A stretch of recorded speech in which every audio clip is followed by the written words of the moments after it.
covering Carousel Quarantined. It's so strange doing this show without a projection, but I do have props. So this is our first Carousel. Let me move that in a little closer. You can sort of see it. And first of all, I just want to thank you again for being patient with our Zoom coordination and for showing up when you had plenty of other things that you could be watching tonight.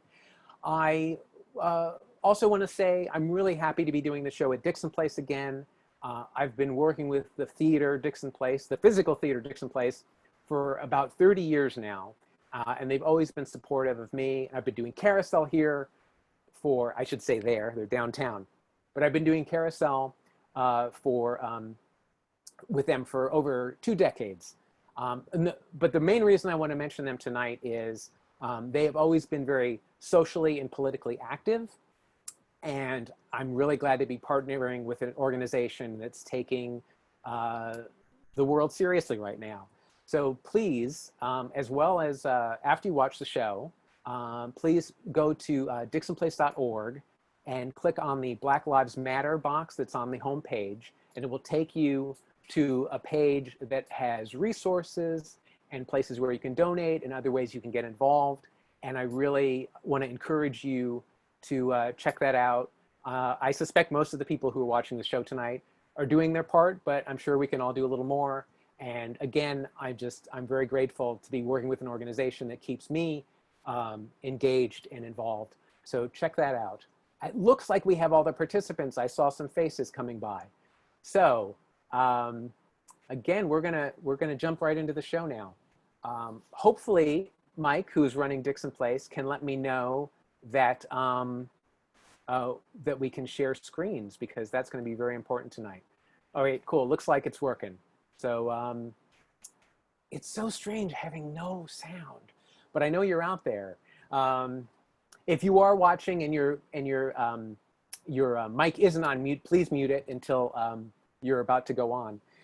Again, so now that we're starting the show for real, the show is Carousel Quarantined, the first edition, paper, the paper edition, the paper Zoom edition. And tonight we have Joel Christian Gill, Carolita Johnson,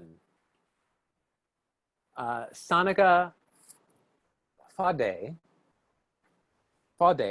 excuse me, Brian Michael Weaver, and Bianca Xunise.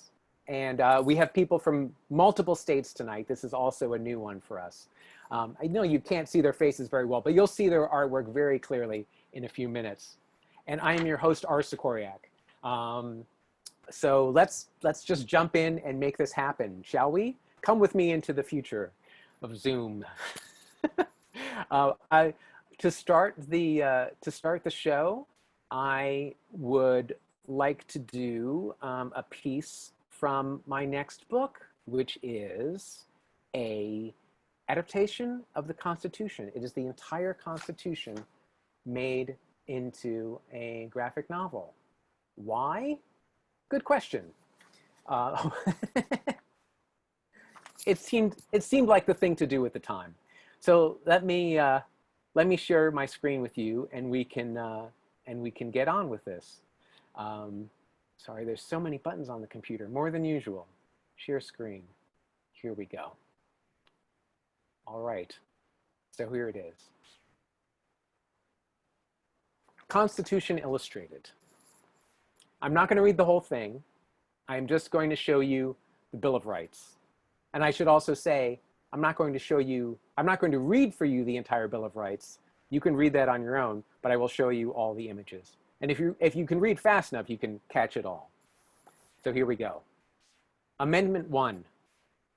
Congress shall make no law respecting an establishment of religion or prohibiting the free exercise thereof, or abridging the freedom of speech or of the press, or the right of the people peaceably to assemble. Amendment 2. A well-regulated militia, being necessary to the security of a free state, the right of the people to keep and bear arms shall not be infringed. Hey, Bob, the images are not moving. Oh, they're not? I don't know why that's happening. How ironic. Let me stop sharing. You're not seeing them at all? I can see we can just see the cover. Oh no. That's not good. I'm sorry. Let me stop sharing. What's that? And the cursor. And you can see the cursor. Oh, good. The most important thing. Oh, gee. I can't even get out of this now.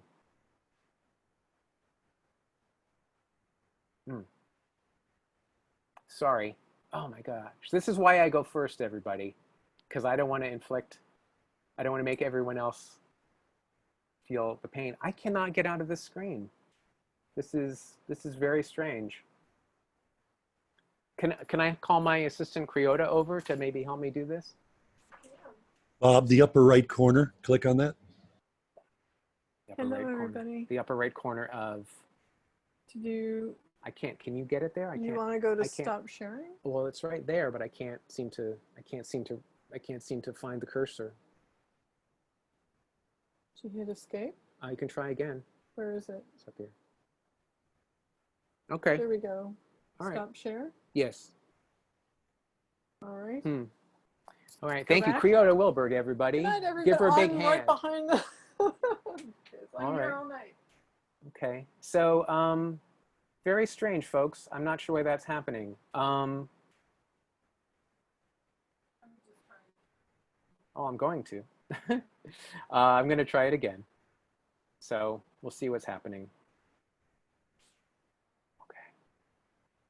So you can probably see my keynote with all of the information on the sides. Yes. And it's very chaotic. So let me hit play. And can you see the front cover now? Yes, you could see that before. Okay, and can you see the Bill of Rights now? No. Oh, this is fascinating. Wait. No. So this happened to me the other day. So when you choose screen sharing, you get a couple of different options. So if you're choosing Keynote, I think you actually have to choose the screen. Like you'll have two different options, just choose the screen. Oh, hey everybody, you're learning how to do a carousel. Thank you, Joel. That is exactly what I did wrong. Thank you. So let me do this again. Oh, folks, you're very patient and I appreciate this. Desktop 1, here we go. Share. Thank you, Joel. This is why we rehearse. How about that now, folks? Can you see that? The Bill of Rights? Awesome. Technology. This is all going to be so good once we edit down the video. So here's the Bill of Rights, folks. I think you'll enjoy it more with pictures. Amendment 1. Congress shall make no law respecting an establishment of religion or prohibiting the free exercise thereof, or abridging the freedom of speech or of the press, or the right of the people peaceably to assemble. Amendment 2. A well-regulated militia, being necessary to the security of a free state, the right of the people to keep and bear arms shall not be infringed. Amendment 3. No soldier shall, in time of peace, be quartered in any house without the consent of the owner, nor in time of war. Amendment 4. The right of the people to be secure in their persons, houses, papers, and effects against unreasonable searches and seizures shall not be violated. Amendment 5. No person shall be held to answer for a capital or otherwise infamous crime unless on a presentment or indictment of a grand jury. Amendment 6. In all criminal prosecutions, the accused shall enjoy the right to a speedy and public trial by an impartial jury of the state and district wherein the crime shall have been committed. Amendment 7. In suits at common law, where the value in controversy shall exceed $20, the right of trial by jury shall be preserved. Amendment 8. Excessive bail shall not be required, nor excessive fines imposed, nor cruel and unusual punishments inflicted. Amendment 9. The enumeration in the Constitution of certain rights shall not be construed to deny or disparage others retained by the people. Amendment 10. the powers not relegated to the United States by the Constitution, nor prohibited by it to the states, are reserved to the states respectively or to the people. That's all you need to know. Thank you, everybody. Your silent applause is very satisfying. Thank you so much. Now, let's see where we're at. The one thing I forgot to do tonight was to let everyone who's in the show know when they're going on. So I'm going to surprise them, perhaps. Bianca, are you ready? Bianca? I saw her earlier. Well, maybe she isn't, but Brian, perhaps you are ready? I'm here if you guys want to use me. Okay, Bianca, actually, if you don't mind, that'd be great if you'd go first. Brian, yeah. Bianca, how are you doing? I'm doing good. Let me see. There I am. Oh, that's nice. Hi, it's nice to see you. Good to see you too. Yeah, thank you so much for doing this. Of course. Let me make myself a little shorter. There we go. Now, you are in Chicago. I am, and it's hot here. Yeah. Unseasonably warm. That's what I would say. Uh-huh. Because usually it's like 2 degrees here. That's right. Yeah, I hear it gets cold there.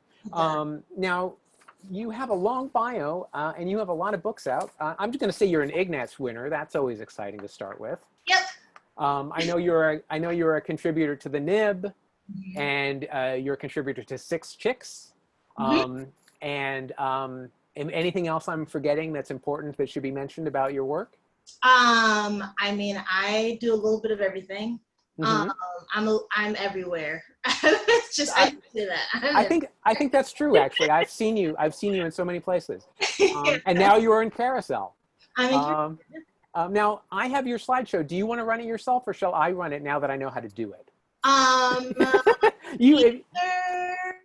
I think it might be easier for you to do it just because you can control the timing. And Joel has explained to me, just share the whole screen and it'll work fine. Okay. So, yeah. Why don't we turn it over to Bianca? Everybody give Bianca a silent but hearty clap. All right, let's make sure I give you guys the correct screen to share. I believe it's this one. Okay. Is it toggling? Yes? Looks great. Okay, cool. All right. Well, hello, everyone. I'm Bianca Xunise. I'm your friendly neighborhood sad black goth. That is I got my choker on. I'm a little floral today, but it's summer. Gotta lighten up. Gotta have some fun. Okay, so let's dive right in. I'm gonna start with one of my favorite comics, which is about my first time with colored hair, being punk. I mean, my hair is pink now, but this is the first venue into it. My mom wouldn't let me dye my hair until I was a grown-up. In fact, I kind of just ended up doing it myself, but when I was in high school, there was a big firm no about it. So I got a pink wig, and this is that story. I'll let it explain itself. So let's boogie. Okay. I once had a pink wig, and I truly believed it was the coolest thing in the world. I remember buying it from the novelty Halloween clearance at my local craft store. It was at Joann's. And as someone who wasn't allowed to celebrate Halloween as a child, this purchase was extra delicious because I knew it was intended for a costume. So I also wasn't allowed to celebrate Halloween. Super Bible vet, Christian kid. Broke all that when I grew up. I don't remember if the wig looked foolish on me. All I remember is that it made me feel invincible. It was like a rite of passage. Wearing it made me finally feel as righteous as the kids I admire in the 80s movies I would binge watch alone in my room on Friday nights. So while the rest of the kids were invited to cool parties, I was a nerd that didn't get invited to parties, so I would watch John Hughes movies as any Chicago nerd would, alone in my room. When I finally had the confidence to wear it to school, I tried to recreate the perfect, authentic 1977's punk look, fishnets, boots, the works. My mom, a bona fide weird kid herself, even helped me cover my thrifted army jacket in pins and band patches. So sometimes she would loosen up and be like, you know what, I was cool once, I'll let you be cool. I left the house feeling like I was on top of the world, but not everyone saw it that way. At school, I was roasted. It's not like I wasn't used to being bullied. I was the district weird kid. I was the weird kid since I moved into my town. Everybody was like, that one's weird. I'd anticipated this reaction, but it wasn't until I got to my science class that I started to reconsider my aesthetic choice. So here's the little kids, ha ha ha, look at this weirdo. Oh, so you think you little Kim now? Disclaimer, I went to high school, late 90s, early 2000s. So this was pre-Doja Cat. This was pre-Nicki Minaj, when Black girls doing alternative things was accepted as mainstream, and as if a Black girl did something alternative, it was like, what are you doing? Why are you breaking the barrier here? So, so here we are in my science class, and one of my classmates said, who are you supposed to be? Halloween is over. And I say, I'm punk. And she says, oh, that's white people shit. Those words crushed me. I felt humiliated, embarrassed, and could feel my face get hot as the classroom burst into a roar of laughter. Was I denying my Blackness by trying to be punk? Were there no Black women like me in punk music? As a teen, I grew up in an era pre-Google. I didn't know about polystyrene, and my access was very limited to the local scene or whatever records I found at the thrift store. Bands like the Ramones looked nothing like me. I never wore the wig again to school. Now that I've grown up, I realized that the younger me was wrong. I can be Black, I can be punk, I can be Black in nearly anything. The music I choose to listen to does not give me white privilege, nor does it prevent the daily microaggressions I face as a Black woman in Western society. All it does is make some people see me as weird, or perhaps cool, amongst the tribe of Black and brown weirdos I've come to know post-high school. Recently, I was asked if I was alternative because I grew up in an all-white neighborhood. It's a common misconception that in order to be alternative person of color, you need to either grow up around all white people or have internalized self-hate. I don't subscribe to either of those beliefs because I know Black people invented rock and roll. The truth is, I've just learned to live my life unapologetically, even if that means parading around in a pink wig or singing the words to my favorite punk rock song at the top of my lungs. And so here I am singing, I forget the name of the band right now, but you make no sense, and in my Alice Bag t-shirt. And this is a true thing that I do in my underwear is dance.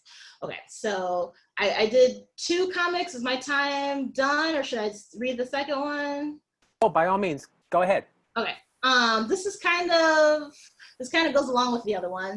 This one's called The Devil's Music. It's one of my favorites. It's kind of my version of a chick track. I love chick tracks. They were horrifying to me as a child, and so I collected them because I like to be scared. It would be an understatement to say that I grew up in a strict Christian upbringing. Here I am in my choir robe. I was actually an altar boy. I had all brothers, and so my dad was like, you go be with them. When I say Christian, I mean Bible Belt, hallelujah. After school, we go to church 8 days a week. Jesus is the reason for the season. I actually married Jesus in a purity ball, and my mom still thinks I'm a virgin kind of Christian. And I think my mom didn't realize that I wasn't a virgin anymore until she read this comic. You're still saving yourself, baby? Yep. But most importantly, the type of Christian I grew up meant no secular music. So here's a Bone Thugs and Harmony tape that I was not allowed to listen to. I dang near missed the Spice Girl craze if people didn't constantly yell, hey, Scary Spice at me. And this is a true story. I did not know about the Spice Girls until kids just kept yelling, you look like Scary Spice on the playground. And I was like, what's that? And then I found out who the Spice Girl was. But if it wasn't for the bullying, I'd probably still be unaware. You see, after my parents' divorce, my mom found a new man in her life, and his name was Jesus Christ. And I also like to point out when I read this comic, white Jesus. It was white Jesus. There's a difference. And I think we're seeing the world right now that there is a difference between white Jesus and black Jesus.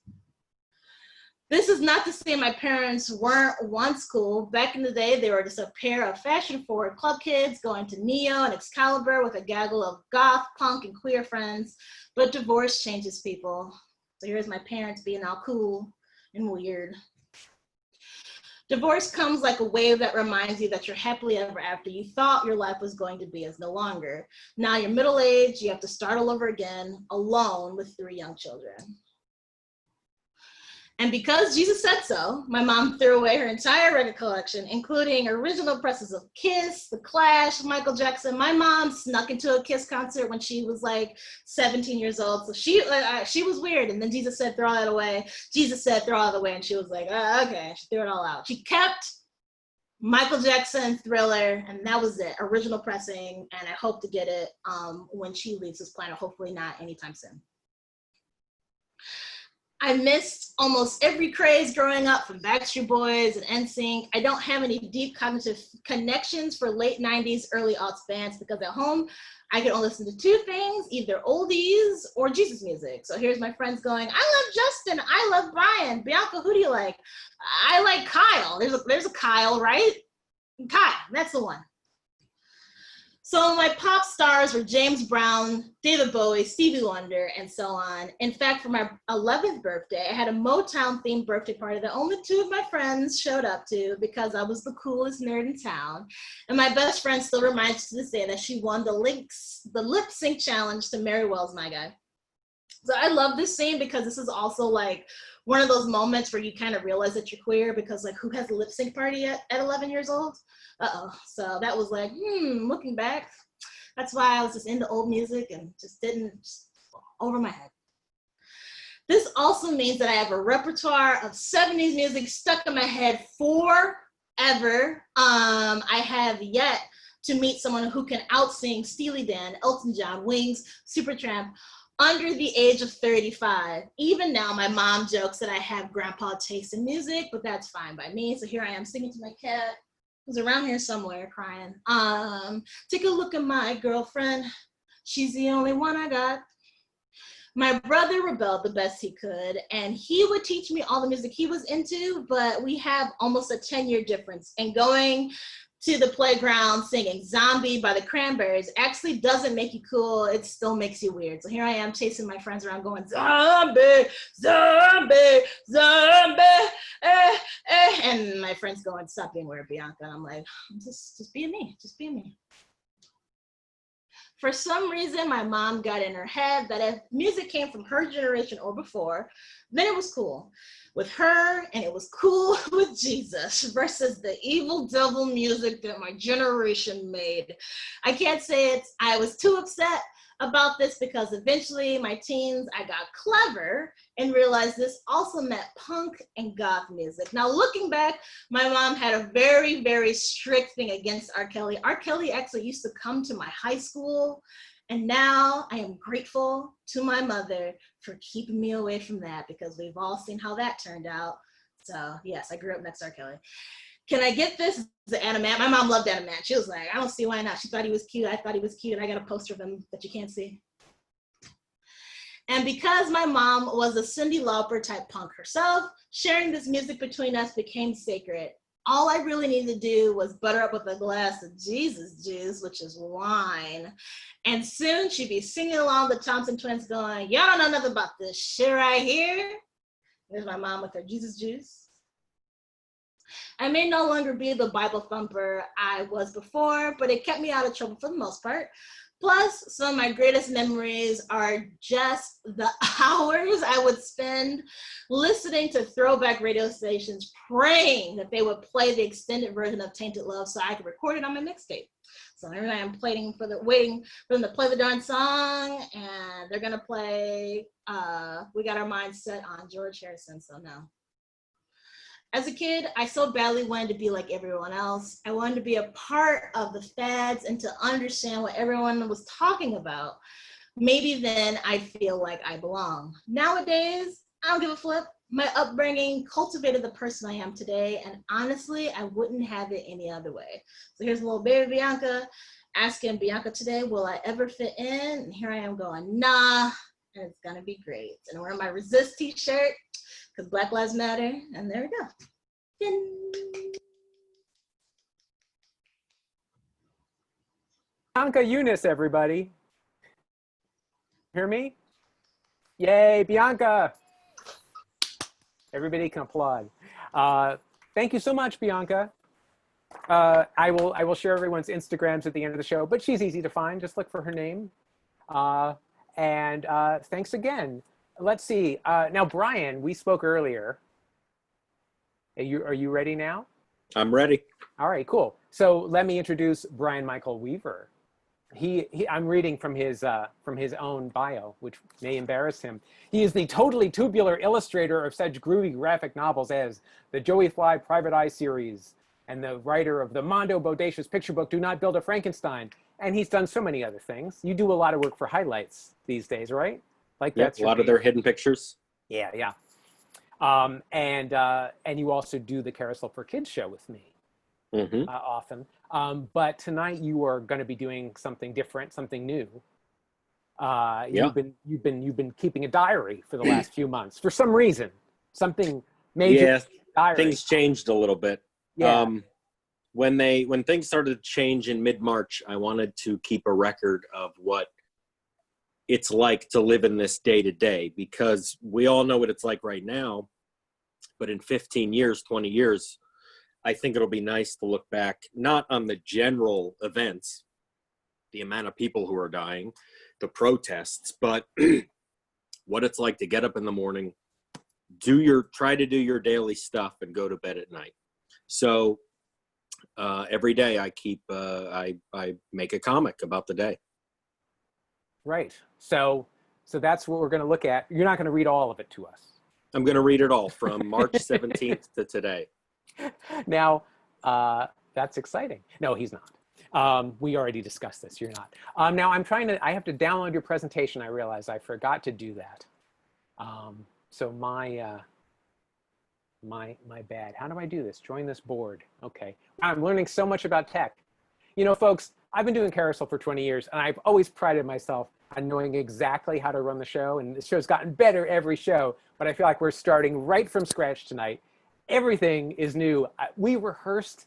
I've been doing Zooms with people, and I'm still I'm just flailing all over the place tonight. So thank you for your patience. I hope the live element, which is so important in Carousel, is coming through from the sweat that you can see coming off my head.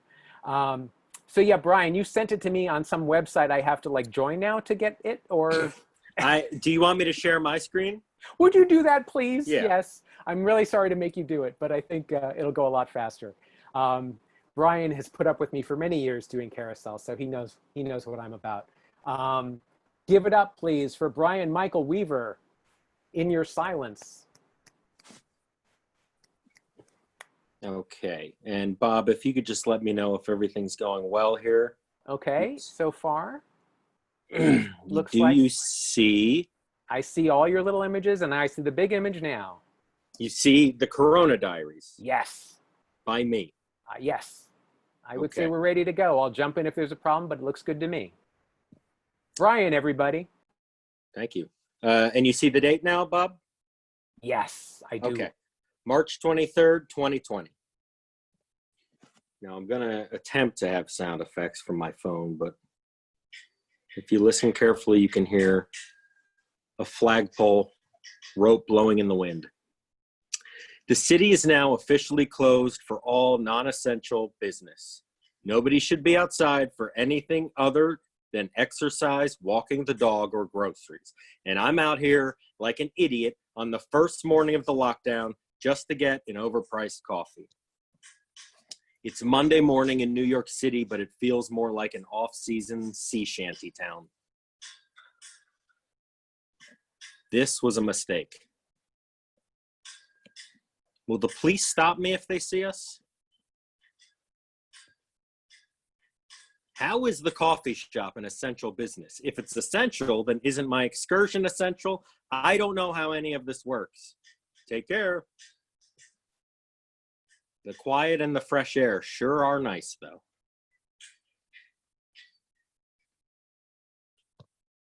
March 26th, 2020.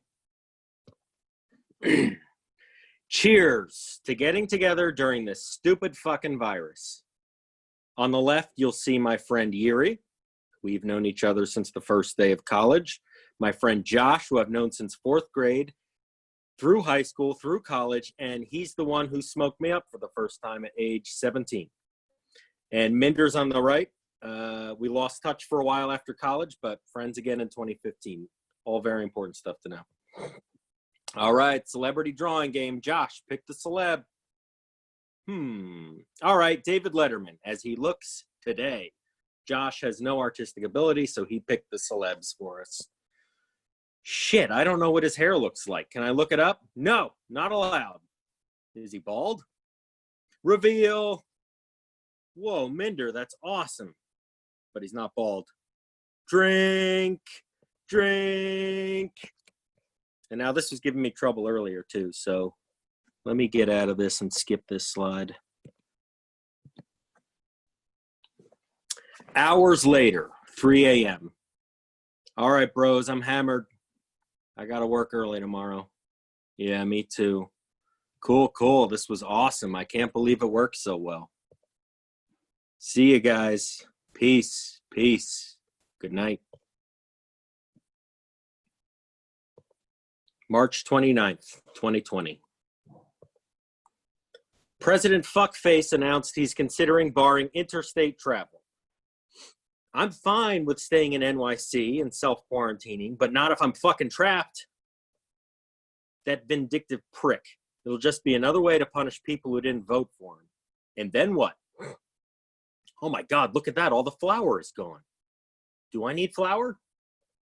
I've never bought flour before. Maybe I should order some. No? Lots. Trent said what follows could be criminals running rampant, guns everywhere, and we'll all be trapped in a lawless city. And he's a doctor. All right, I got the car parked right out front. The tank is full and the trunk is full of dry food and our to-go bags. If Fuckface announces closing off the city, we'll be ready to split in minutes. He backed off of doing that yesterday. Oh. Well, then no need to panic. April 2nd, 2020. I drove Cynthia to a doctor appointment in Brooklyn this morning. Way safer than her taking the subway. Noelle and I waited in the car. Where's mommy? And then my stomach turns. Let's see if you guys can hear this sound effect. Probably not, but you know what a stomach turning sounds like. We just dropped her off at the doctor's. Uh-oh. Where are we going? I need to find a bathroom. God damn it. Due to the current pandemic, this location is closed until further notice. Why did you say God damn it? No, shh. I need a bathroom. What building did mommy go into? This one, I think? Hi, Good morning, sir. Please practice social distancing guidelines and stay behind the blue line. Oh, okay. Did an Asian woman walk in here 10 minutes ago? I need to know what floor she went to. I need a bathroom soon. I'm not sure what floor she went to. Can you call her? Okay. Hey, what floor are you on? We're downstairs and I need the bathroom. They won't let you in. They're only allowing patients, no one else. She says they won't let me in. Is there a bathroom down here? Where's mommy? Sure. Go to the 8th floor, make a right, and another right. Thank you. Ding. Hi, Good morning, sir. Please practice social distancing guidelines and stay behind the blue line. Where are we going? Ding. Oh, for fuck's sake. Why do you say fuck? Shh, I didn't. Ding. Mother. Ding.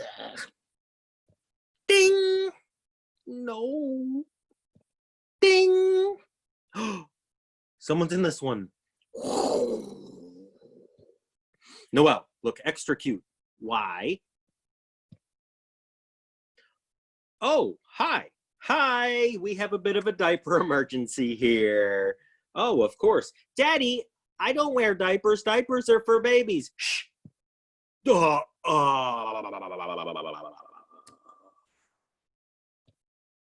April 9th, 2020. I've been taking daily afternoon walks to a bodega to get coffee that I don't really need. Be right back, Sass. It's stupid and risky, but I'm desperate for human interaction with strangers. And I try to use a stupid paper towel to do this whole dance and always give up when I get to the milk. Maybe I could just FaceTime or Zoom randos, although that's what chat roulette was, and that didn't end well. Are you in line? Yes, you can see I'm keeping my 6 feet. 225. Here you go.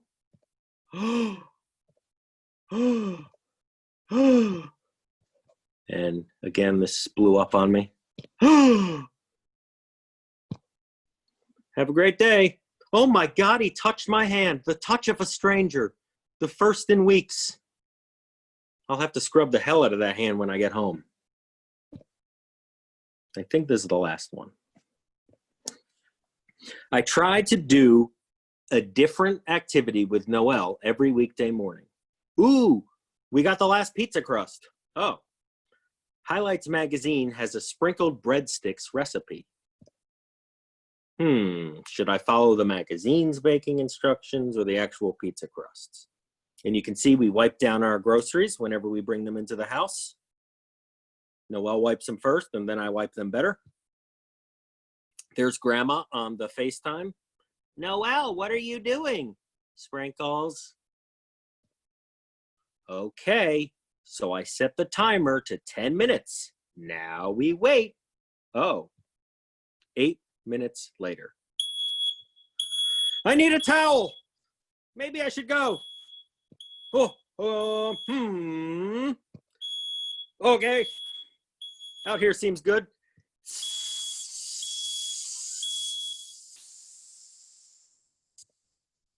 Later still. How are they? They're horrible. She's just eating the sprinkles. The end. Brian Michael Weaver, everybody. Thank you. Woo-hoo. Thank you so much. That was great. I was screaming into a void. I was like, this It's- computer could have turned off half an hour ago. And It's really weird. It's really. I probably would have called you if it turned off. yeah, I was checking my phone. Eventually, I did that. Anyway, you were great, and yeah, I know how it goes. It's a funny experience. You know, one of the reasons we do Carousel is for the live experience. I think there's something great about a medium that's so intimate and so based around people working alone to bring it out into the world and share and have a communal experience, which I guess this is what we have now. So thank you, Brian. Thank you. And our next artist, Sanika, are you ready? I'm ready. Awesome, great. Our next artist is coming all the way from Bed-Stuy, I'm told. Yeah. Uh, I'm just trying to. I totally opened up my presentation and everything just to be ready for this moment, and then I clicked on the share screen. I can't see it. oh, that's okay. Let me vamp a little bit and talk to you about who you Yeah, are. that was good. Because you're an illustrator and a cartoonist and a reportage artist, and you work in New York, and it says you're working between New York and Mumbai, but I'm assuming you're pretty much in New York now. Yeah, I'm stuck. My mom told me that I can only come back home if they invent a vaccine and I get vaccinated. And that's the Wow. only way she can come back. So she doesn't want to see you for a little while. That's okay. Yeah, it's gonna be like 2021 when I see her again. All right. That's- Well, and you also make a lot of comics about food, which is what you're sharing tonight. So this is a comic that, wait, where's the present button? Okay. This is a comic that I started creating thinking that I was going to explore my relationship with food and figure out why I tend to make certain like unfair associations with food But then the more I wrote about it, I started realizing, in fact, I realized like last week that this is actually a comic about my relationship with my grandma. And so it's it's about like psychology that surrounds food and like how those associations can percolate into like interpersonal human relationships. Okay, so I'm just gonna start. So it's called, I'm just gonna read the first few pages from this book. It's not complete, so this is a draft. Suka bombil, dried fish. That's me in kindergarten. I love school. I like to do pattern pages. 13 kilograms. I was tricked into learning to walk. I was a fat baby. I wouldn't move for much, but I would move for a bag of chips. Every morning on her way to work, Ma drops me off at Grandma and Grandpa's house. Grandpa smells like oranges. Grandma threatens to starve me when I misbehave.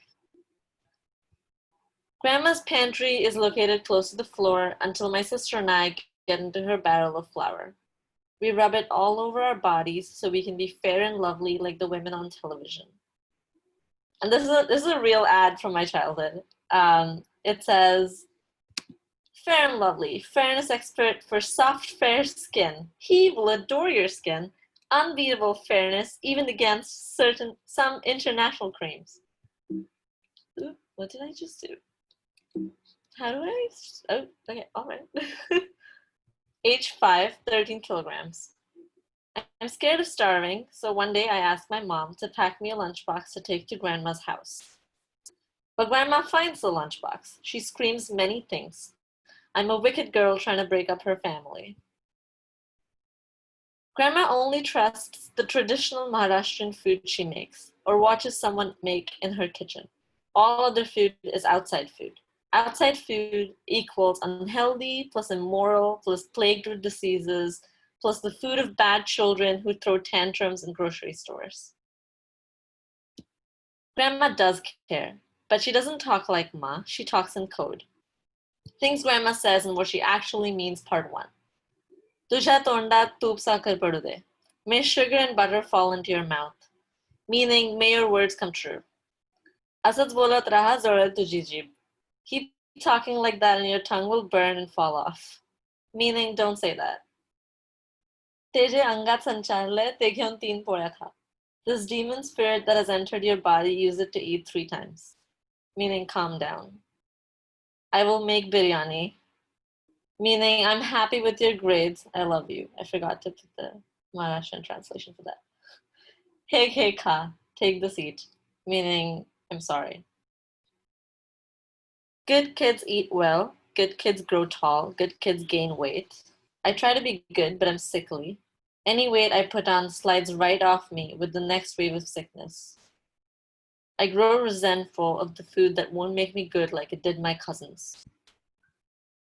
2nd grade, 16 kilograms. I'm the thinnest person in class. They call me Suka bombil, dried fish.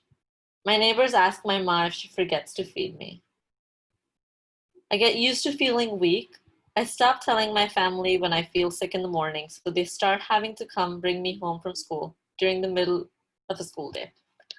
Age 8, 18 kilograms. The doctor is worried I'm anemic. Grandma is furious. She says people who do not value food do not deserve it.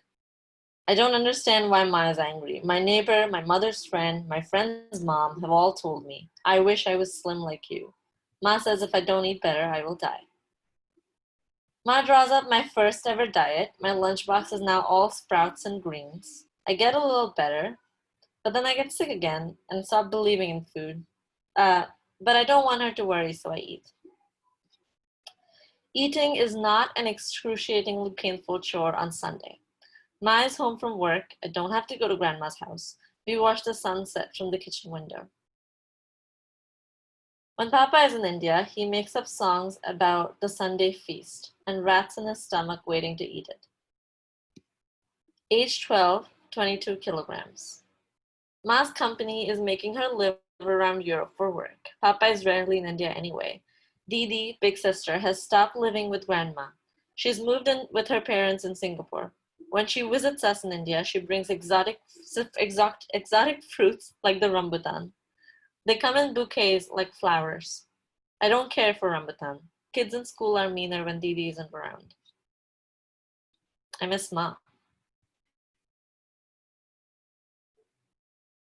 I don't know if this is something that people know, but like a lot of Indian women tend to put their bindi on the mirrors so that they can just like wear them when they leave for work.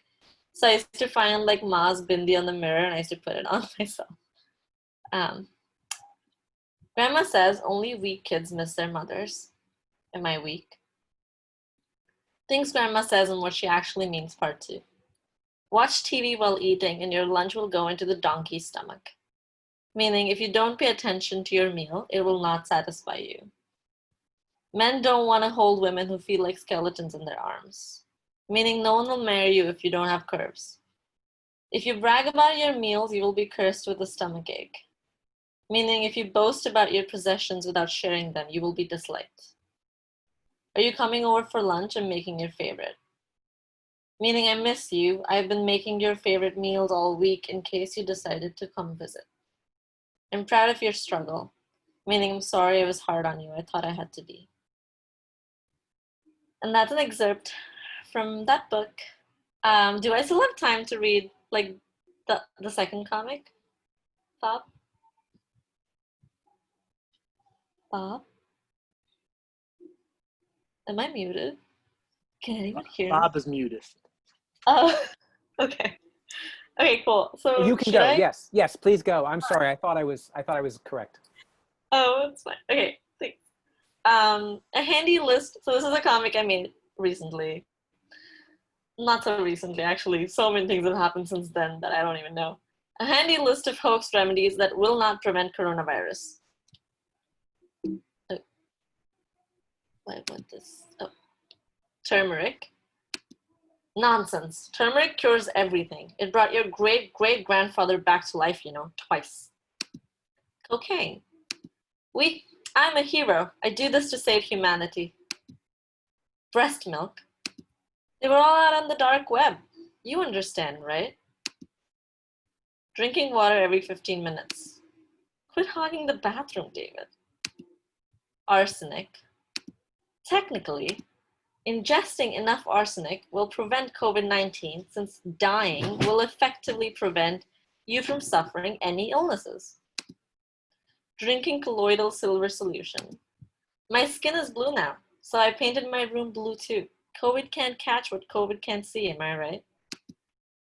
Touching the TV screen while friendly neighborhood televangelist performs an exorcism. I saw videos of this on YouTube.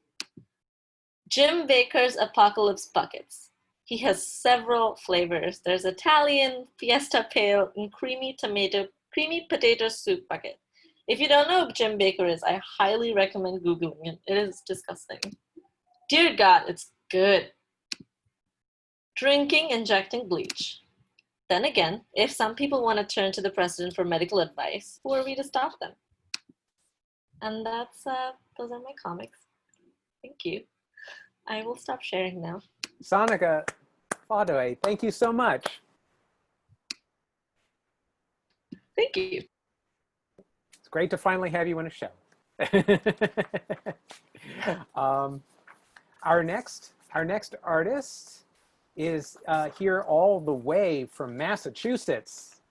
So he should know who I'm talking about. Joel, you there? I'm not in Mass. I'm in New Hampshire.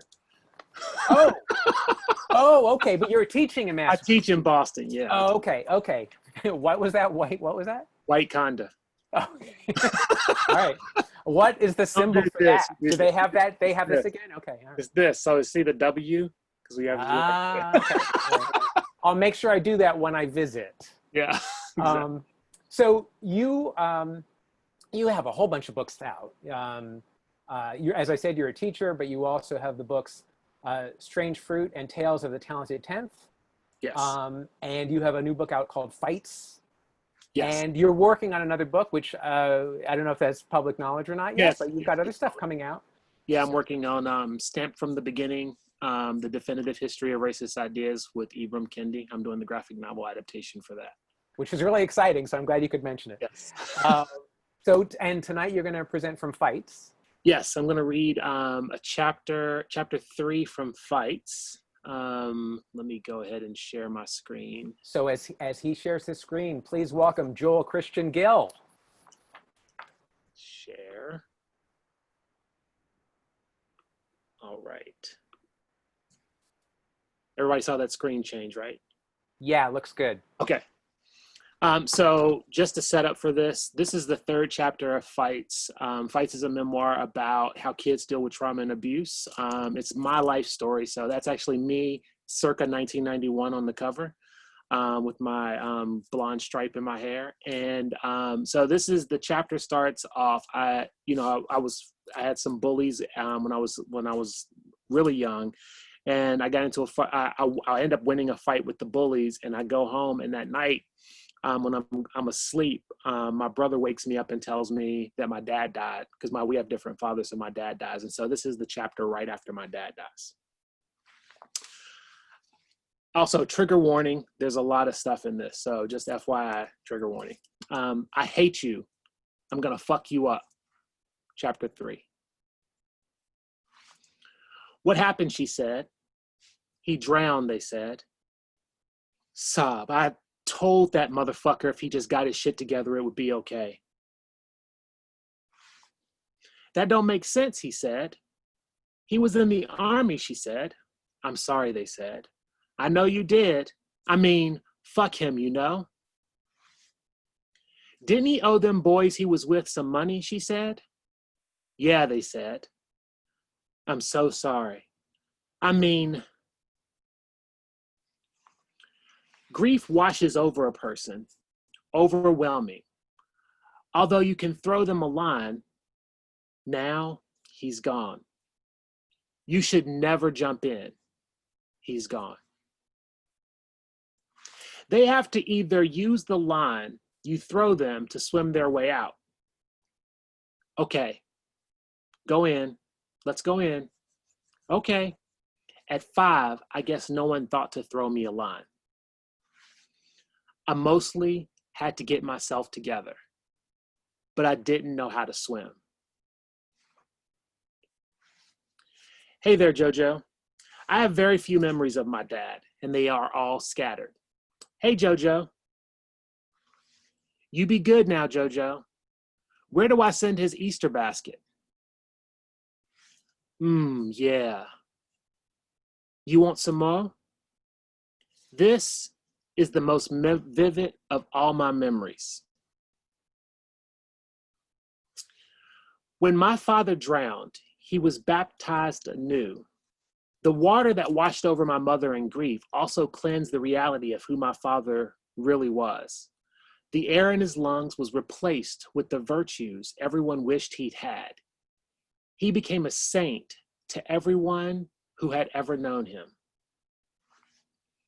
Saint Joe, whom I never really knew, but worshiped nonetheless, and learned to revere in death. Please don't cry, Mama. Ready, aim, pow! They should have gave Joel the flag, she said. And that was that. Things went back to normal. Today, we are learning our talents. Joel here is going to tap dance, right, Joel? Yes, ma'am. Clump, clump, clump.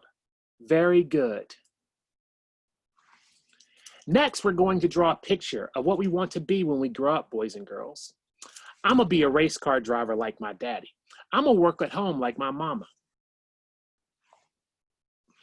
I don't think I'd ever had the opportunity to imagine a future. I remember thinking that kids usually want to be firemen, so I'll just do that. I was drowning. I was a sponge. At his old school, they had him reading, she said. Now all they do is busy work, she said.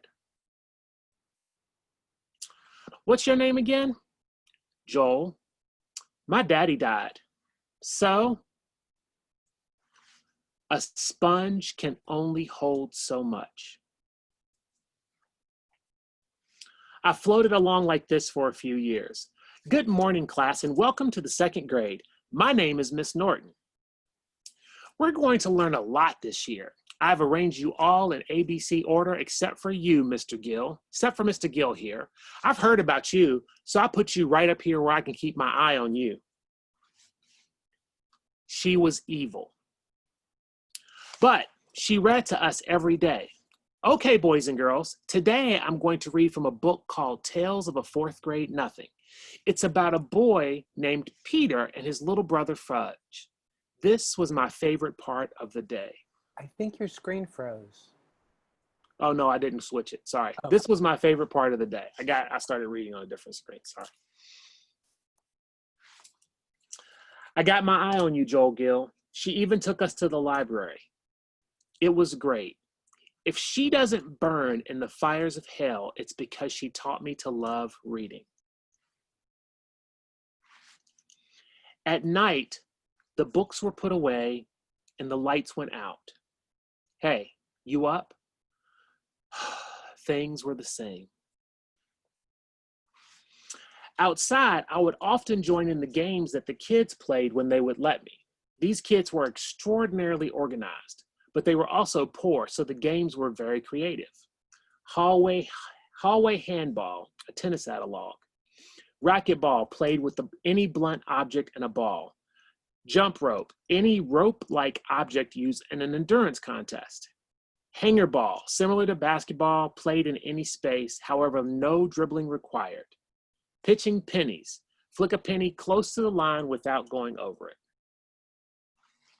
One of the games was this put-down game. We called it Jawnin'. I hated it. Strike. You trying to start a tornado? I can feel the breeze. Hey, you shut up. You shut up. Tell your mammy to shut up. Your mama, your daddy, your greasy granny with holes in her panties, she got false teeth going beep, beep down Sesame Street. Ooh, his daddy dead. Look at him cry. Cry, baby, wah, wah, wah, ha, ha, ha. Ha, ha, nobody cares about his dead daddy. Shit. Don't you say nothing about my daddy. I'm sorry. Don't you say nothing about my daddy. He was a great man and he loved me and now he's dead, you shithead. He crazy. Instead of becoming a fireman, I became the fire. And that's it. Joel Christian Gill, everybody. And that's from your book, Fights. That's from Fights. That's chapter 3 from Fights. Which is out this year. I mean, this came out already. It came out when the world ended. Well, I'm glad you got to share that with us. Yeah, we talked earlier about a lot, and this, of course, is true for everybody who's got a book out this year.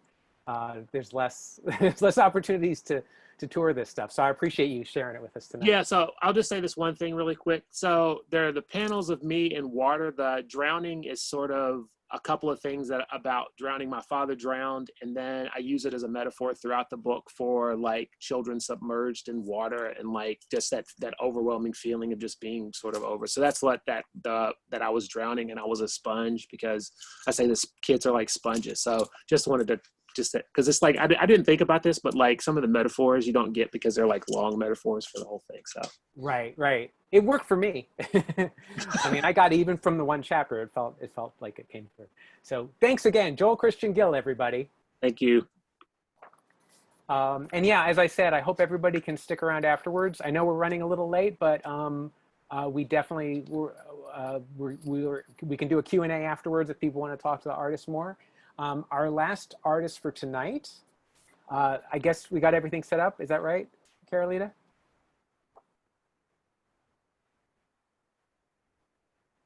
Carolita? Yeah, okay, cool. There you are. Hey. So it's Carolita Johnson, everybody. You've been yes, Okay. yes, I can. And you've been a contributing cartoonist for The New Yorker since 2003, and you write illustrated essays for longreads.com, and you do many things. And you have a new piece. You have a new piece for us today. Yeah. I'm going to be sharing a thing that I worked on sort of halfway through the the shutdown. Mm-hmm.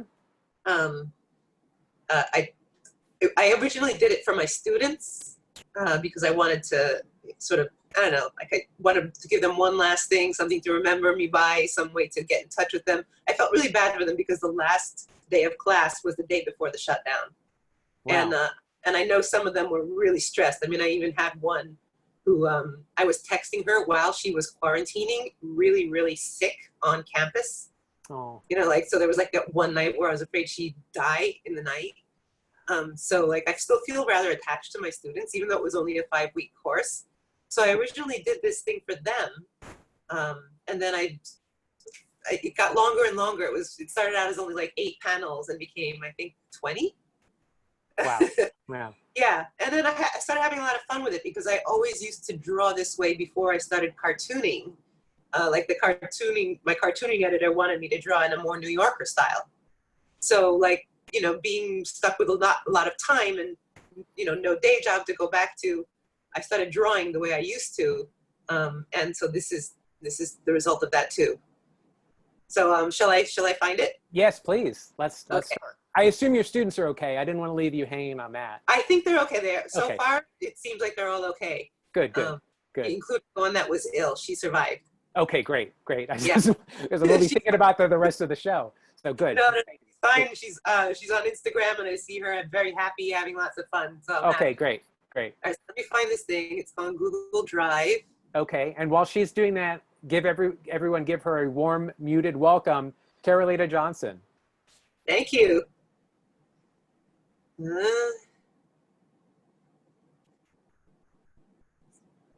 Let's see, keynote, share screen, and Zoom.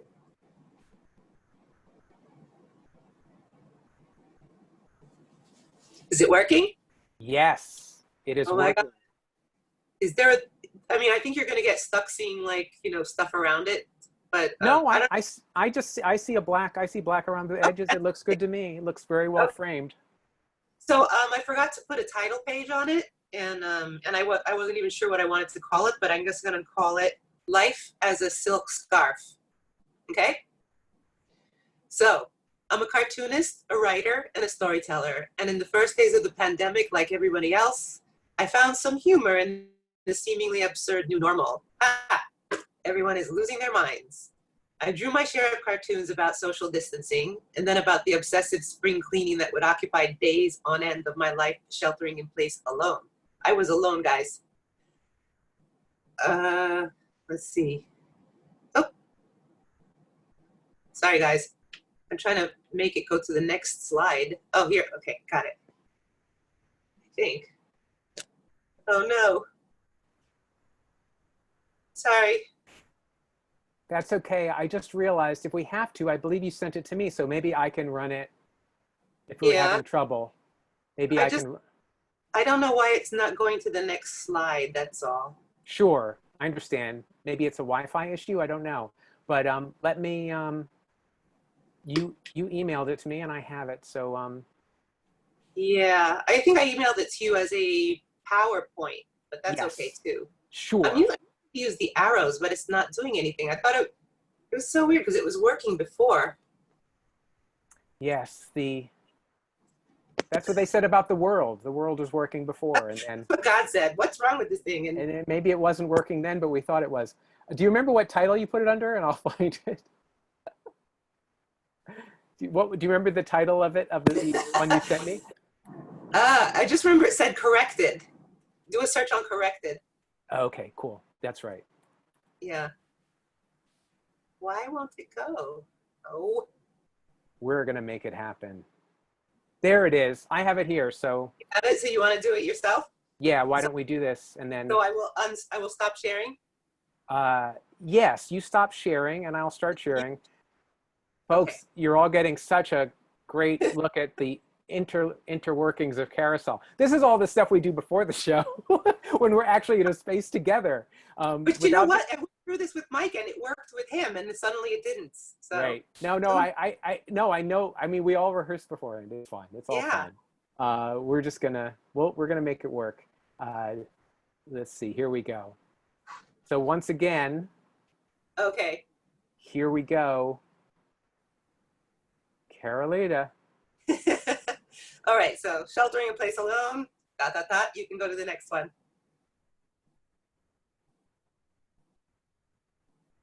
Okay. When I wasn't making everything shiny, I was making multiple trips on foot to the grocery store to stock up on staples, or else compulsively reading everything I could about the virus, then ordering things I thought I would need in case I got ill or the world went crazy. But mostly I cleaned the apartment. I'd already stopped working at the local cafe while I taught for a semester at a nearby state university. But now there was no job to go back to when my class was completed. I always managed to leave something undone on my to-do list because deadlines seem to be the only thing braiding together the strands of my life. Without them, I think I see my future unraveling. So. Then, as I settled into solitude, I began to relive my first moments of widowhood when I shut myself away to sleep and cry in my room. This was 4 years ago, by the way, guys. I started thinking about the hundreds of thousands of others who were facing their own bereavement, who, like me, would still be crying years from now, missing someone. Now, more than ever, every person you meet could be in deep, raw pain over someone they loved and lost. After 2 weeks of crying and sleeping, I got out of bed. I discovered a weird rash in my belly button, which seemed symbolic, as if my body were mocking my self-absorbed, self-isolated life of late. It cleared up after I hit it with everything in my medicine cabinet, and then I turned my focus inside out and resumed cleaning my apartment and everything in it. Next. This is the montage. I got out the big bag of long-deferred sewing repairs. It was still so cold outside in March and April that I didn't want to spend too much money on heating bills. I used to go to the cafe for coffee and free heat, so I kept warm by dancing to online tutorials a few times a day till mid-May. By June, it was too hot, but at least I could go outside. And when spring came, I planted stumps of some green onions and lettuce and stuff in planters on the porch that I share with my neighbor, so I could have something to garnish my rice and beans on a budget. I'd graded my students' final projects, gotten everyone to the finish line on time, which made me happy. And then a sketchbook arrived that they'd all inscribed for me in the mail. And it gave my efforts and belief in them even deeper meaning. Next. Paradoxically, there was nothing but time, yet never enough. I'd start something, then decide to lighten my load in case I had to pack up and put everything in storage if the money runs out because of the financial crash.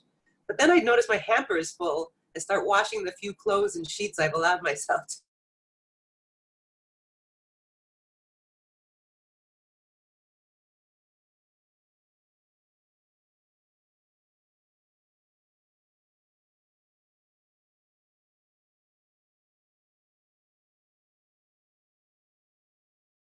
Thoughts.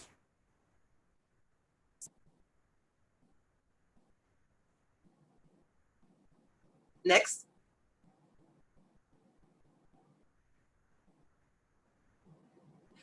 And then in self-isolation, no one saw me up close anymore.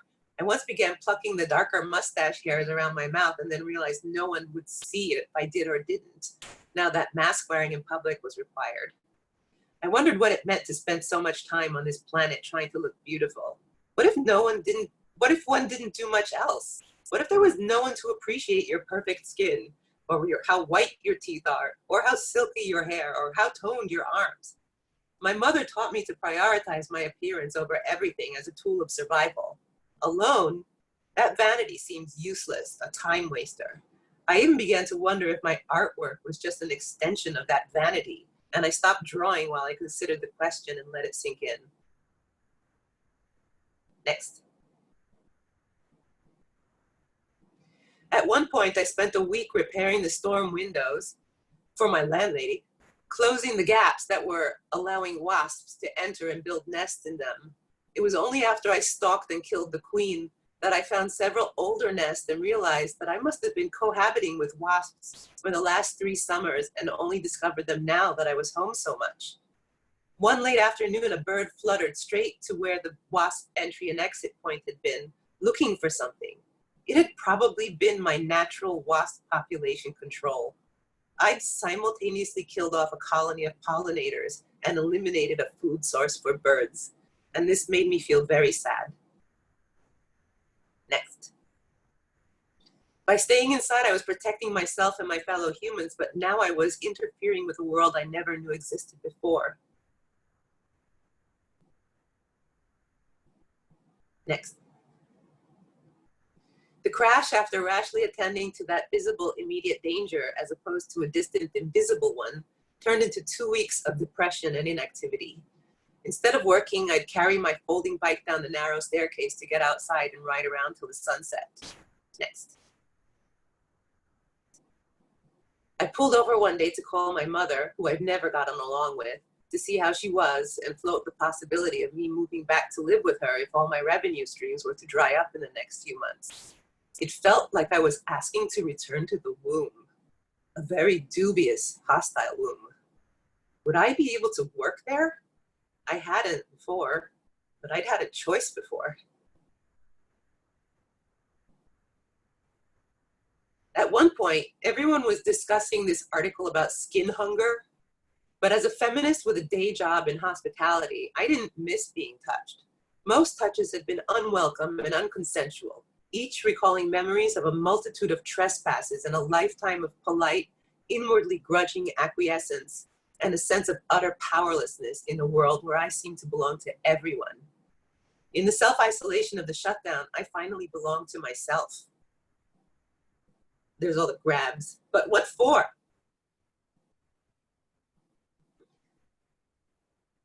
It felt like I was finally living out a fond daydream I used to have whenever I saw a self-storage sign.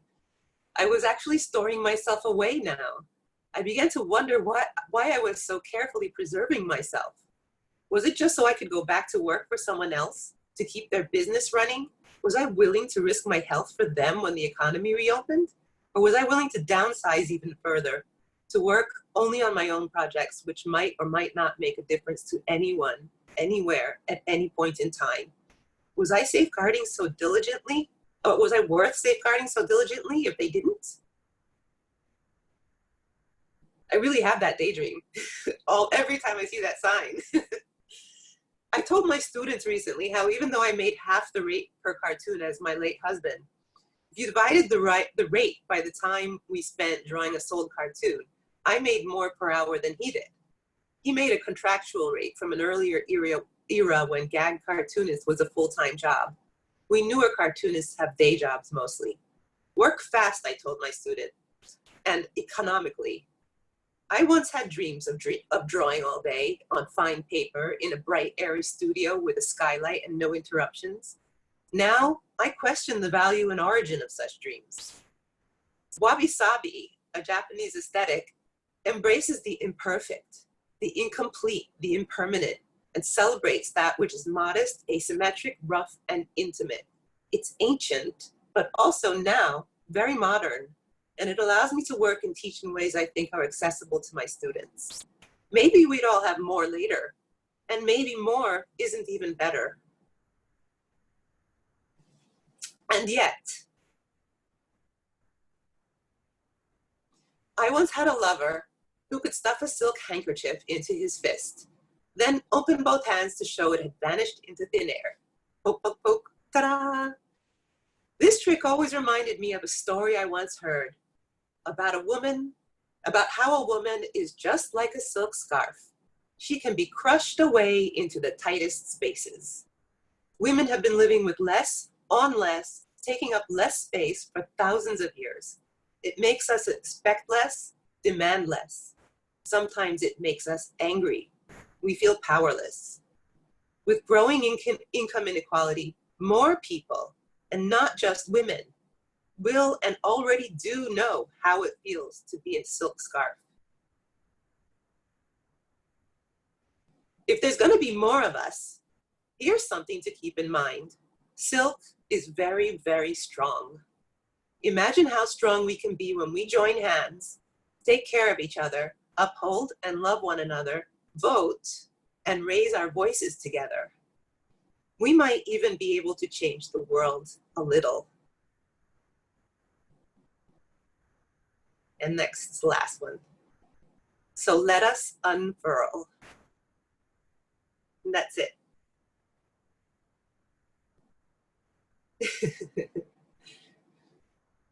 Carolita Johnson, everybody.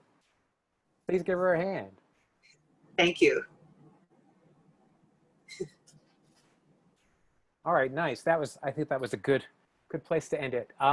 So again, I hope people can stick around afterwards if you've got a little time. I wanted to make one little mention before the show is over. You know, I don't know if you know, but the graphic designer and illustrator Milton Glaser passed away yesterday. He was a big influence on me and possibly a big influence on you, even if you didn't know his work. He designed the I Love New York logo most famously, but he did illustrations and design, and certainly was a big inspiration for me. So I was just going to say we should all have a drink to Milton, and also note that he actually designed the logo for the Brooklyn beer bottle. So that's another thing he's done. So here's to Milton. Let me just show everybody the cast of tonight's show as you applaud in your homes. Let me just open this up. It's just going to take me a second. I want to just pull it up one last time for everybody and give you their Instagrams. We need our Instagrams. So here we go. Just one more time, please give it up for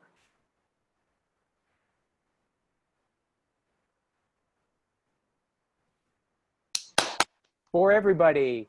Joel Christian Gill, Carolita Johnson, Sanika Phawde, Brian Michael Weaver, Bianca Xunise.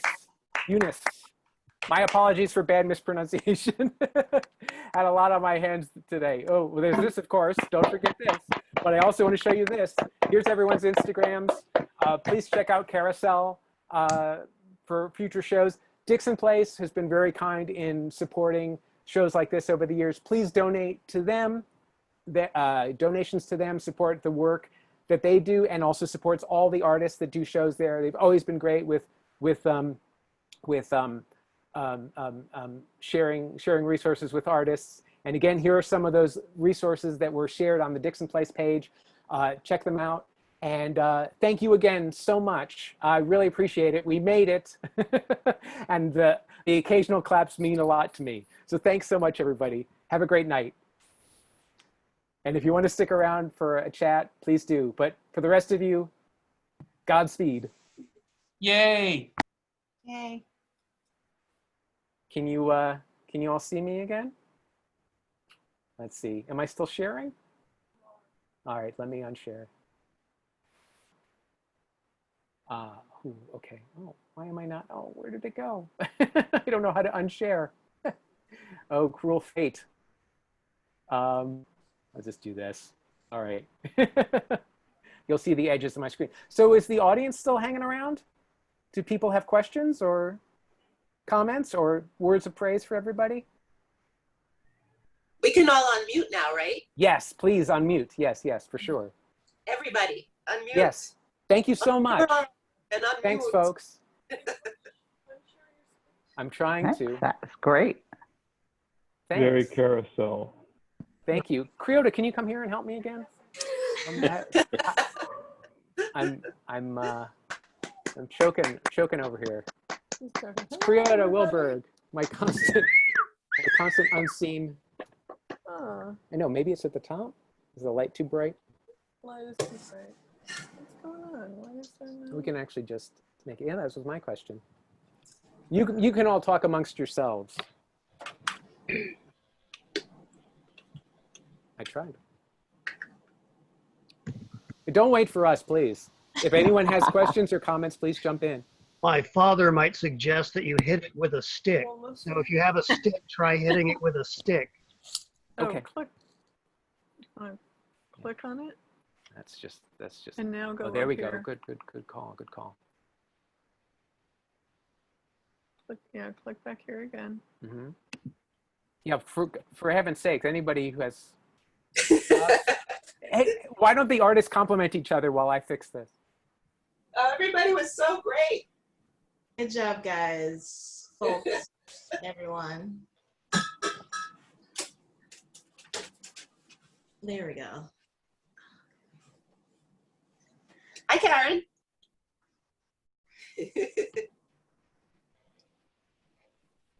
I think me and Carolita are the only ones that are Yeah. unmuted right now. The No, only I'm ones who are unmuted. Okay. I'm like, come on now.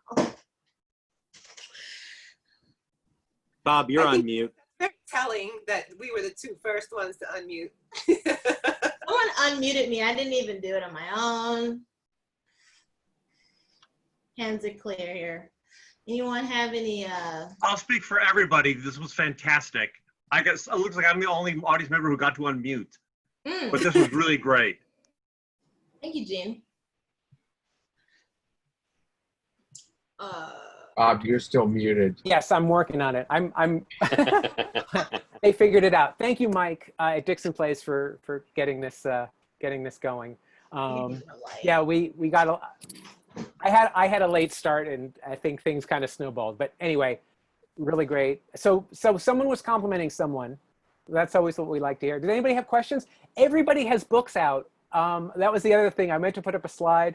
If there's places people can get your books, if you want to just call out one by one, mention where your stuff is available.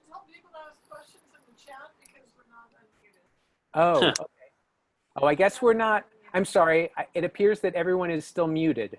So if you want to ask questions in the chat, Creota is helping me again. Let's see. Let me open the chat up, and we'll be able to do it this way. If there's any, if the host. Hey, I can talk again. Great.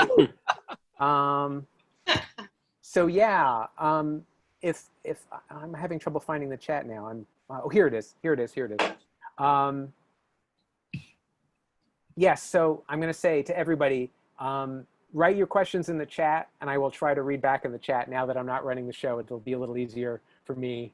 But again, be patient with me. And if anyone out there is in charge and can unmute everyone, we can just make this a free-for-all. That's fine with me. Can't people unmute themselves? There seems to be. Sanika can unmute. Now I unmuted myself. There you go. Is it working now? We just got permission. Okay. Bless you. Thank you, Dixon Place, wherever you are. Someone help Sanika. She can't. Hey. Sanika, you can't talk. Okay, I'll just write a message. I want to know when we can buy Sanika's book. Well, she can't tell you. She's I unmuted. know. Right. Oh, wait, I think I can talk. There it goes. Yay. But now Joel is muted again. Oh no. Joel, was Only that, one of you. Like whack-a-mole. is that intentional, Joel? Is there a or was it- limit to the, I don't like this. is there a limit to the number of people that can be unmuted at once? That's a good question. I'm not sure. Now I'm good. So everybody Hey, can be it's- unmuted together. Someone paid for that. Someone has paid for your right to be unmuted. There's Allie Covan, everybody. Give her a warm welcome. She runs Dixon Place. So everybody can jump in if they want. Is that right? Hopefully. Can I say something on the Oh, wait, what? What were you saying? How do we get your book? Hopefully it'll be done by September. So after that. All right. Good to know. I'll keep posting information on my Instagram as and when I can produce it. I don't really know how to produce things right now in the middle of COVID. But you can tell us your Instagram again. You're the only Instagram who isn't your name. So. Oh yeah, it's the Jackfruit Slayer and no spaces. Got it. Yeah. There it is. The Jackfruit Slayer. It's actually a part, that name came out of a story that's in the book. So I don't know, exciting. Oh, but I want to say something unrelated. Mile, I love your work. And I couldn't, there was this time when you came to my class to show your work, and I was sick that day and I couldn't see it, and I was so upset about it because I really love your work. That's all. I don't know how I got roped into this. I'm just here admiring all of you guys, but thank you. Hello. It's nice to meet you.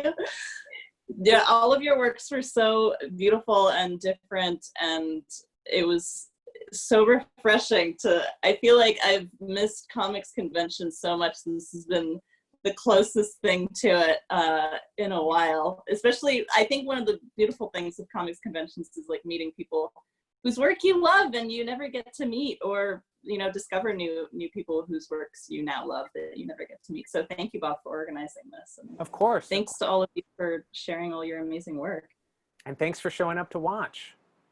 I just want to say to everybody that if you look down at the bottom of the screen, the person holding the cat is the colorist for Fight. That's Shannon Scott. Shannon did the color for Oh, look at that. Hi. Great coloring. That was really awesome. He's so tiny. Great cat. Best cat. I love the cat. He's been attacking you guys. Everybody's work so much. What's that?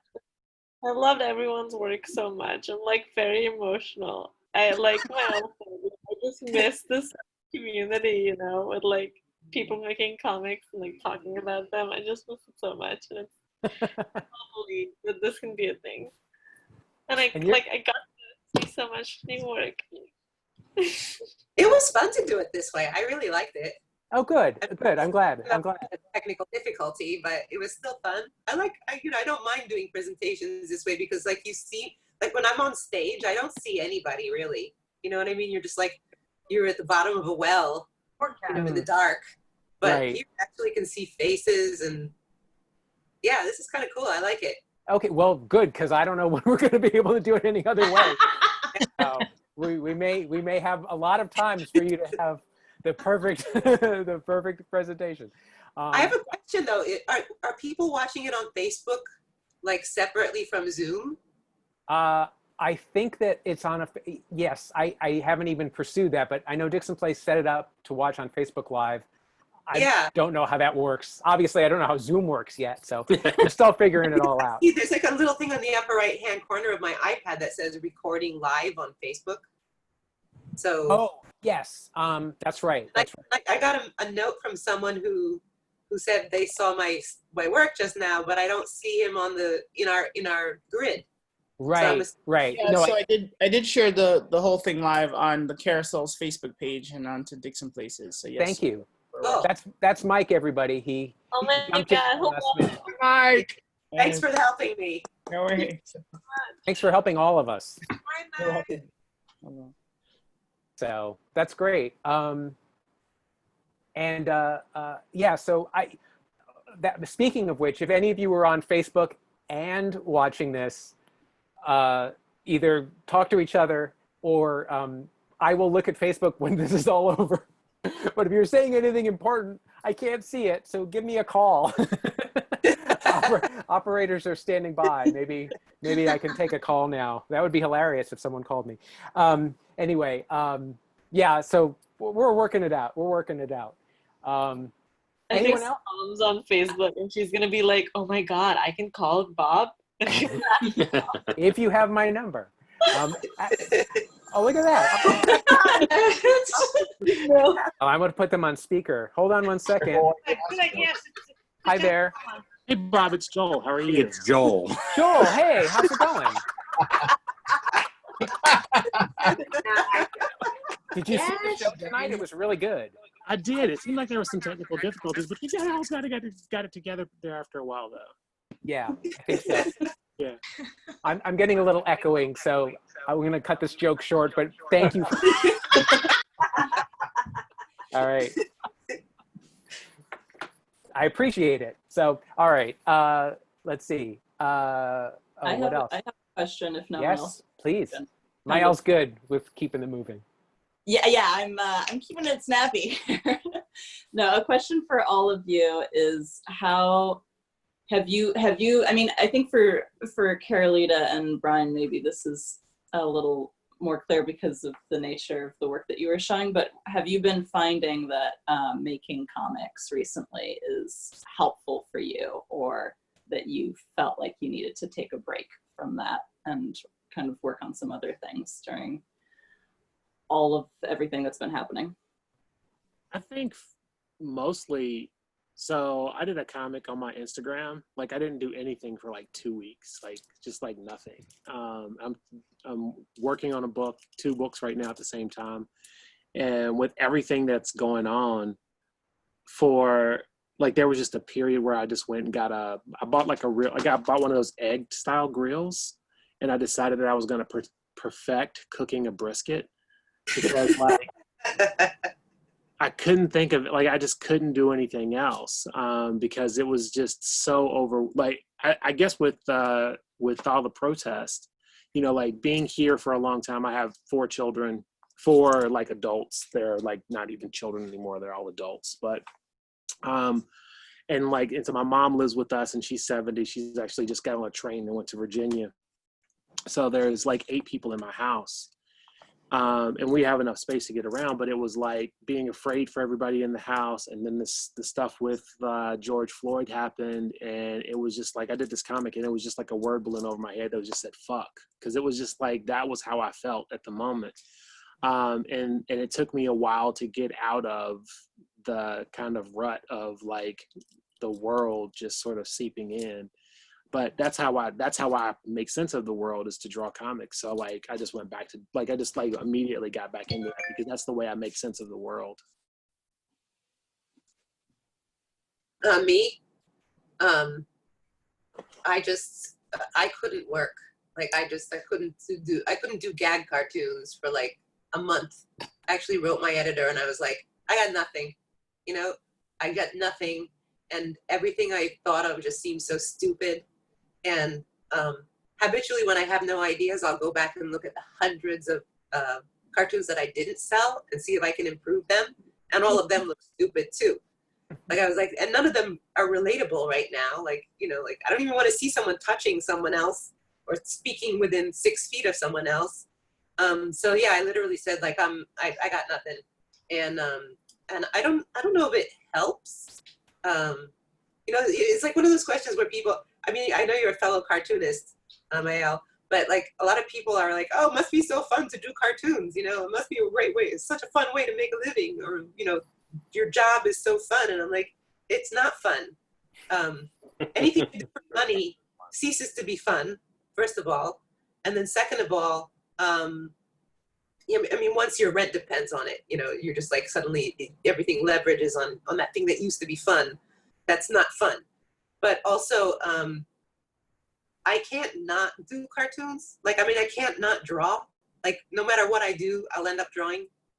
You know what I'm saying? Like, even when I was in software, I ended up drawing.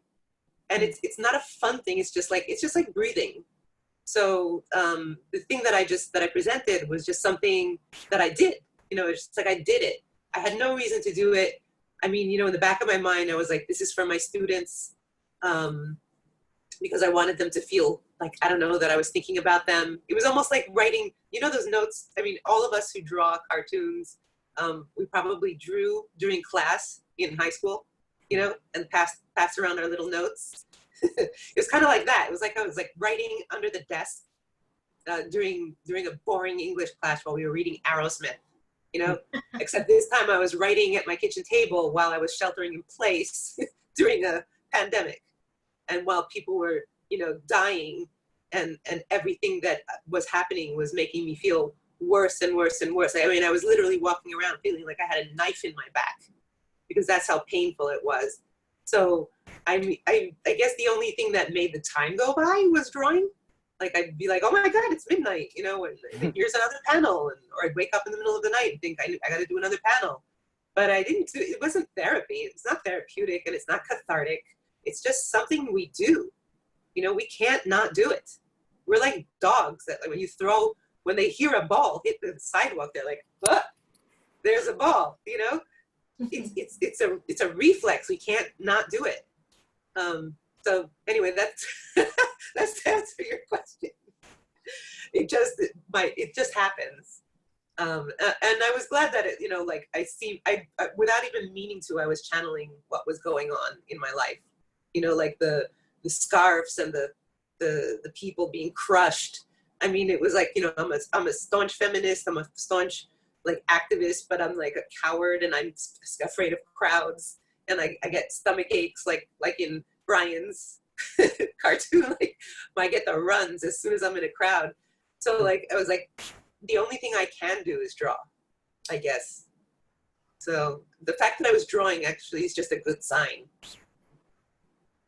Because I am moving back to my mother's, by the way, everybody. So. Is someone talking? I can't quite hear. Okay. Yeah, feel free to jump. Anyone else want to jump in on that, or anyone? Yeah. So similar to what Carolita said, was my motivation for what pays the bills just completely vanished when I would just check worldometer.com every few hours to see how many people are dying. And I couldn't focus on my children's book stuff, my highlights, hidden pictures. I wouldn't get back to clients, but every night I loved writing about the day. And so I didn't stop drawing, but I stopped making money drawing for a little bit. And then writing about an awful day felt so therapeutic. It was crazy. I never thought it would release so much emotion, but it was like taking a heavy backpack off at the end of the day. And if I got in a confrontation with someone, I'd feel awful for the rest of the day. Then I'd write it down, and I forgot about it the next day. So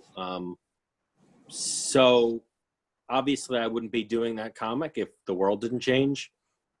But it is a source of actual fun for me every day still. Hey, buddy, come say hi. Here's my guy. Oh. Ah. My God. It's not that I don't like cats. I just can't eat a whole one by myself.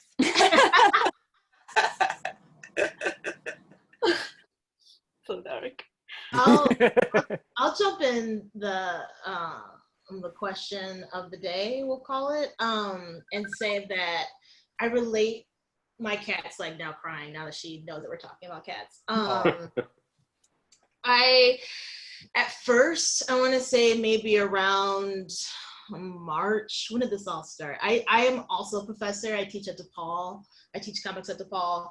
And I had been following the pandemic for a while. My mom's nickname for me is Chicken Little because I always think that the sky is falling. So like my anxiety is always I operate at a high anxiety all the time. And so I went to college. I know how if one person at a college gets sick, then the whole college gets sick. So the whole time I was just like, all right, let's go. And as soon as the university said, you guys can teach from home, I was like, all right, classes, go home.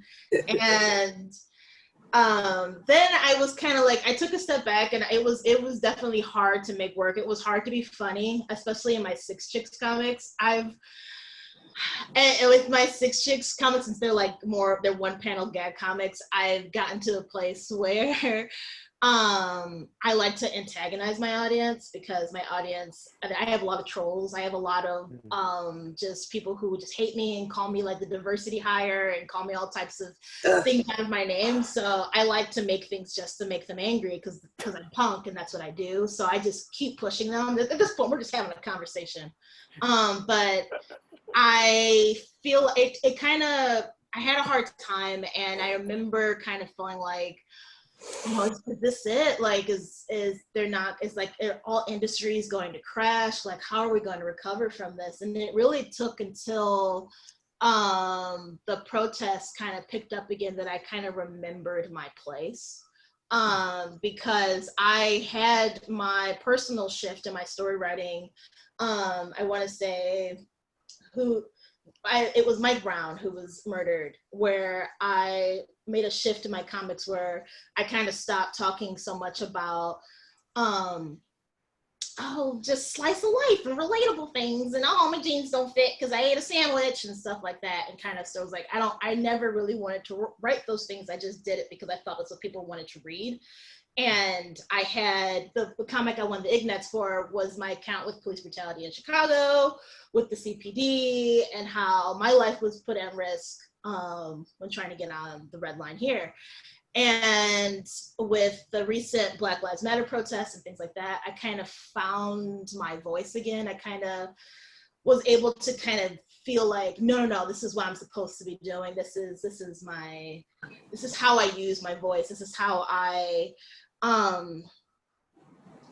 work. And I'm losing my train of thought here, but I kind of got inspired again to keep working. So for a while it was kind of like I can't do anything, and now I'm just like, no, I have to write. I have to be visible. I have to be and exist as this Black woman in comics, because there aren't a lot of us. That I'm often usually the only Black woman in the room. I feel like I'm the only Black woman in the room right now, and I have to continue to make work. I have to continue to create visibility, and I have to, in that same regard, find place to restore myself, because in the same token, if you're going to take up a platform and want to speak on these things, you do have to fulfill yourself, and you do have to replenish the energy that you put out into the world. So I'm getting better at that now that I'm older. When I was in my 20s, I would just kind of run myself dry. Now that I'm in my 30s, I'm kind of better at taking a step back from it. But like I had such a sense of urgency now to create. I can't stop. And it's been, I don't know, it's just like, if my mind at first was like the world was ending, and now my mind is like the world is changing and it needs to change, and I'm excited for this change. And because I'm excited for this change, I'm excited to work. And I'm so sorry, I'm so shiny right now because I'm sweating. So I feel like I got the pastor sweat going right now. But yeah, I have a new comic coming out tomorrow. It's gonna be posted on the Lily. You guys can see it there. It talks about white guilt, one of my favorite subjects. So you guys can check that out. It's gonna be harsh, and I actually I'm excited that I can like be a little more real now. Now, at first, people were like, I had to kind of tiptoe around calling out racist and be like, hee, you're racist, hee. And now I could be like, you're racist, and hit it, and it feels good. So I feel good. It's weird. And then I'll go and spiral out in depression and be sad and have to watch Drag Race 3 days in a row. So it just depends. I did a comic that's on my Instagram or Facebook. I don't know where I put it, but it was from a friend who sent me a message, and he was like, I know we've been missing each other. I feel bad about not getting back with you.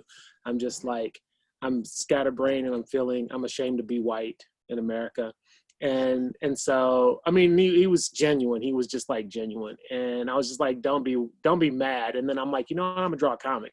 So I did this comic where it's just like, you know what? Can I just be real with y'all for a second? I don't give a fuck about white people. Because that shit doesn't exist. It's not real. And I don't need your guilt. I need your anger. Can you please just be as angry as I am and stop being fucking guilt? Stop thinking that you're not guilty. Just get mad and help us tear this shit down. That's how I felt about it. So I feel you with that white guilt thing. Mm-hmm. I was married to a super white guy, and he was always going on about guilt. And I was like, is guilt just like a white thing? It seemed, I would always be like, not even white guilt. It was just like guilt. Everything was guilt. And I'm like, I don't know. Is this just like a thing when you're white, you just have to feel guilty about everything? Well, was he Jewish or Catholic? He was Catholic. Oh, well, there you go. I'm like, but I was raised a Christian. I have no guilt about anything. But I wanted to ask you guys something. When Bianca was talking, don't you think the way everybody got involved in the Black Lives Matter, after George Floyd, it was almost like it gave everybody a reason to live. You know what I mean? And maybe that's part of why everybody suddenly, was just like, fuck it, I don't care if I die. And all the white people put on their masks and went out and marched, because it gave them a reason to live. I mean, they've just been sheltering. My question, what am I saving myself for? This was before. And it's like, why am I saving myself? Why am I so precious? And I don't know if everybody thinks in those explicit words to themselves, but I mean, it had to be at the back of everybody's head. Like, what am I preserving myself like so preciously for? And then they had a reason to like go out and risk their health, because nobody knew back then whether it was dangerous or not. And they got out in the streets. I mean, it's I don't know what I think of that, but I do wonder if like this movement gave people a reason to live. I'm just personally not even sure why. Like, I don't like what the thing that I wonder about is like, why George Floyd? Why not Tamir Rice? Why not Alton's? Like, why not any of the like? Why was this the final thing? We've seen worse stuff on television. Yeah. Because we've all been sitting here protecting ourselves. That's, I think, the thing. Like, if it hadn't happened while we were all sitting here, like hermetically sealed from the world, maybe nobody would have felt the outrage or felt you know what I mean? Like, there was like, they were dying to do something, but they didn't know what. And this, like I said, this finally gave their life meaning. And they didn't have that choice before. They were just busy working. They're busy, you know how many times I've called for a general strike, like at work, like at the cafe on May 1st, and I'd be like, you realize it's like International Workers' Day. We shouldn't even be here. Like, you try to call a general strike, and then even like during the fucking pandemic, I was like, we're all home already. We're home. We can go on strike. It's so easy. And nobody went on strike either. Really? I thought that would make a difference. It was like, it's so easy to go on strike now because we don't even have jobs to go to, and nobody went on strike. That's what I mean. It's like, they needed something to give them meaning. And in some ways it's kind of like sad or pathetic, but they did it. At least something happened. In some ways I try not to think like what motivated them. I don't want to know what motivated them, whether it was white guilt or not, but they did it. It's a weird, I'm always in the gray space. I'm biracial, so I'm always in the gray space. African American. That's what my daughters are biracial, and they call themselves African Americans. I get to call myself like whatever other people call me. That's all I get to do. Wherever I am, someone decides what I am. That's all I get. Ooh. I'm gonna say boredom. And you know what? I take all the support with a grain of salt, and that's how my mama raised me. Because there's definitely, you can tell for some people it's just something to do. Like, I ain't got nothing else to do, so let's go protest. At least I get out of the house. And for some people, I'm a history nerd. I love to study history. I love to study like anthropology and people.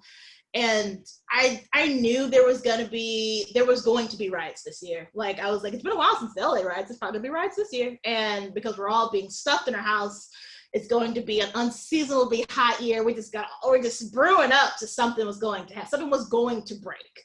And so when the protests happened, I kind of knew it was going to happen. I didn't know this was going to be the reason. I'm glad that this is the reason, but I definitely understand that for some people, this is merely something to do. They want to be part of it. They want to be able to say that they were there versus not being able to say that they weren't there. And so, because I've been to a couple of marches, and one of them was on the north side, and Chicago's quite segregated. And so being around a bunch of white people saying, hey ho, these racist cops gotta go. I was a little nervous. I was like, can I say racist in front of everyone? And not everybody turn on me and be like, wait a minute, I'm not a racist, my best friend's black. So it was a little like, and then we got to the police station, and all the black people left because the white people were like, we want to hug you and we don't hate you, and just kneel with us and we'll be okay. And I was like, no, that's not it. We want to defund the police. Like, y'all, no more jobs for you, no more. And they were like, we understand you got a family to feed and you got kids and a wife maybe. And I was like, go get another job. Like, it's not that hard. Just go get another job.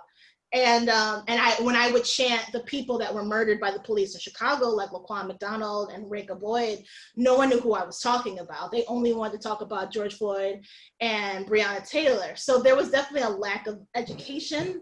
There was definitely just more of just people just wanting to be out of the house. And so even though visually I appreciate the numbers, I appreciate what this does to the news media, people watching this, and they get to see the streets flooded with people. I think that's important, but I also think that there's a duality to it. It's important to see the flood of people, but it's also important to understand that for some folks, this is how they're going to kill their summer, and then they're going to hope that, you know, the bars open up and they can go kiki with their friends, and it's going to go in one ear and out the other. Because like, what is it? I think about, you know, we had the Civil Rights March in the 60s. We had all of this change. They gave us Black History Month, and they didn't really make that much change. And now they're like, here, you can have Juneteenth. And it's like, we're not, like, holidays are great. And all these people resigning for their jobs for being racist, that's nice, but we didn't ask for that. And the things that we're asking for are still not changing. And so I don't want people to get distracted from all these little treats that we're being offered when we're not actually getting what we're fighting for. And I don't want people to lose vision of that, lose sight of that. I don't know. This is like sort of a question and also like I don't know what this is, but also like sort of an answer to Miles' first question. I've experienced like a lot of people, like a lot of communities that you're present in right now or in like a few weeks ago have suddenly realized that they're racist. Like, has that happened to you guys? Where it's like, oh, like getting a lot of apology emails and stuff. But then when you try to do something about it, or you write to people, or you like spend weeks organizing and ask for meetings, and then you like present everything in your meeting, explain to people why a microaggression is traumatizing in a way that they find it comfortable to listen to, and then you wait and nothing happens. And it's like, it's very much like, oh, you go on Instagram and you can see all these protests and you can see that there's so many people who care about this and want things to change. But then when you like try to change things in your immediate circle, it's very much like the gatekeepers still like don't, like they say all the right things, but then nothing changes. The black square, right? Huh? Pardon? They post the black square. Oh. That's it. And it's also like, I think for the first time I've begun to realize how, as a person of color, you hear white people say things differently. So like, for instance, me and my partner, we were both like on this meeting where we were like, we're a group of us who were like voicing our concerns and stuff, and we were met with certain assurances, and to me those assurances sounded like nothing. But when I looked to my partner after the meeting, he was like, wait, what's wrong? They said all the right things. And I was like, yeah, they said that they were sorry, but they changed nothing. And it was like very much like realizing that you're a part of this place, but like things, there's so much that you're like taught to read between the lines since you're like a kid that people don't hear if they're not a person of color, which has been very revelatory, and I would like to know. I'd like to, you know, relate. It's kind of crazy to me that when Angela Davis said in a racist society, it's not enough to be not racist, you have to be anti-racist. When she said that was like almost 50 years ago. And that was a controversial statement that she said. Like that was something that people were like, we're not racist. Like that's not a thing. And now it's like everywhere, like it's everywhere. Like it's something that I see. I mean, I feel like every time I turn around, it's like the buzzword. And my only fear, so I have twofold part of this is that like, I'm really excited that so many people are like like Black Lives Matter is now people like I go through TikTok and most of it's white people explaining why Black Lives Matter and now all lives matter, right? It's like TikTok after TikTok of some white people going, let me explain this to you. Like, this is why. I'm like, okay, like we finally figured this out. Like, I don't have to do that anymore. But at the same time, like people are focusing on tearing down statues, which is bad, right? Like the history of the Civil War and the lost cause is like a ridiculously traumatic thing. But how about we talk about the real effective like unemployment rate for Black men, which is something like 43%, right? Because most of those people are in prison. Let's talk about why the whole idea that a Black man is like an absentee father, because most of those people are in prison, because of the drug war, because you know, all of this stuff is like really completely related to mass incarceration and how we police in this system when we don't like, we monitor the health of the country on what the stock market is doing. And I would guarantee you walk down the regular street of any American city and 9 people out of 10 have no money in the stock market and no bearing on what's happening with the Dow Jones, like no real understanding. But that's how we're focusing on these things. And like, so like we've got some serious issues in this country. Statues ain't it. Statues and whether we eat Aunt Jemima pancakes is not it. That doesn't really matter. That is a symbol. That is symbolic. That is the exact same thing as, oh, we're going to make Juneteenth a national holiday. Should Juneteenth be a holiday? Yes, but election fucking day should be a holiday before Juneteenth should be a holiday. Like, let me just be real clear about that. Like, that doesn't like, don't like, you don't like give us a thing like, oh, you got Juneteenth now, everything should be fine. We are saying Black Lives Matter now, everything should be fine. Like, that's not it. Like, there's some structural changes that need to be made in this country. And until we do that, this is going to happen continuously.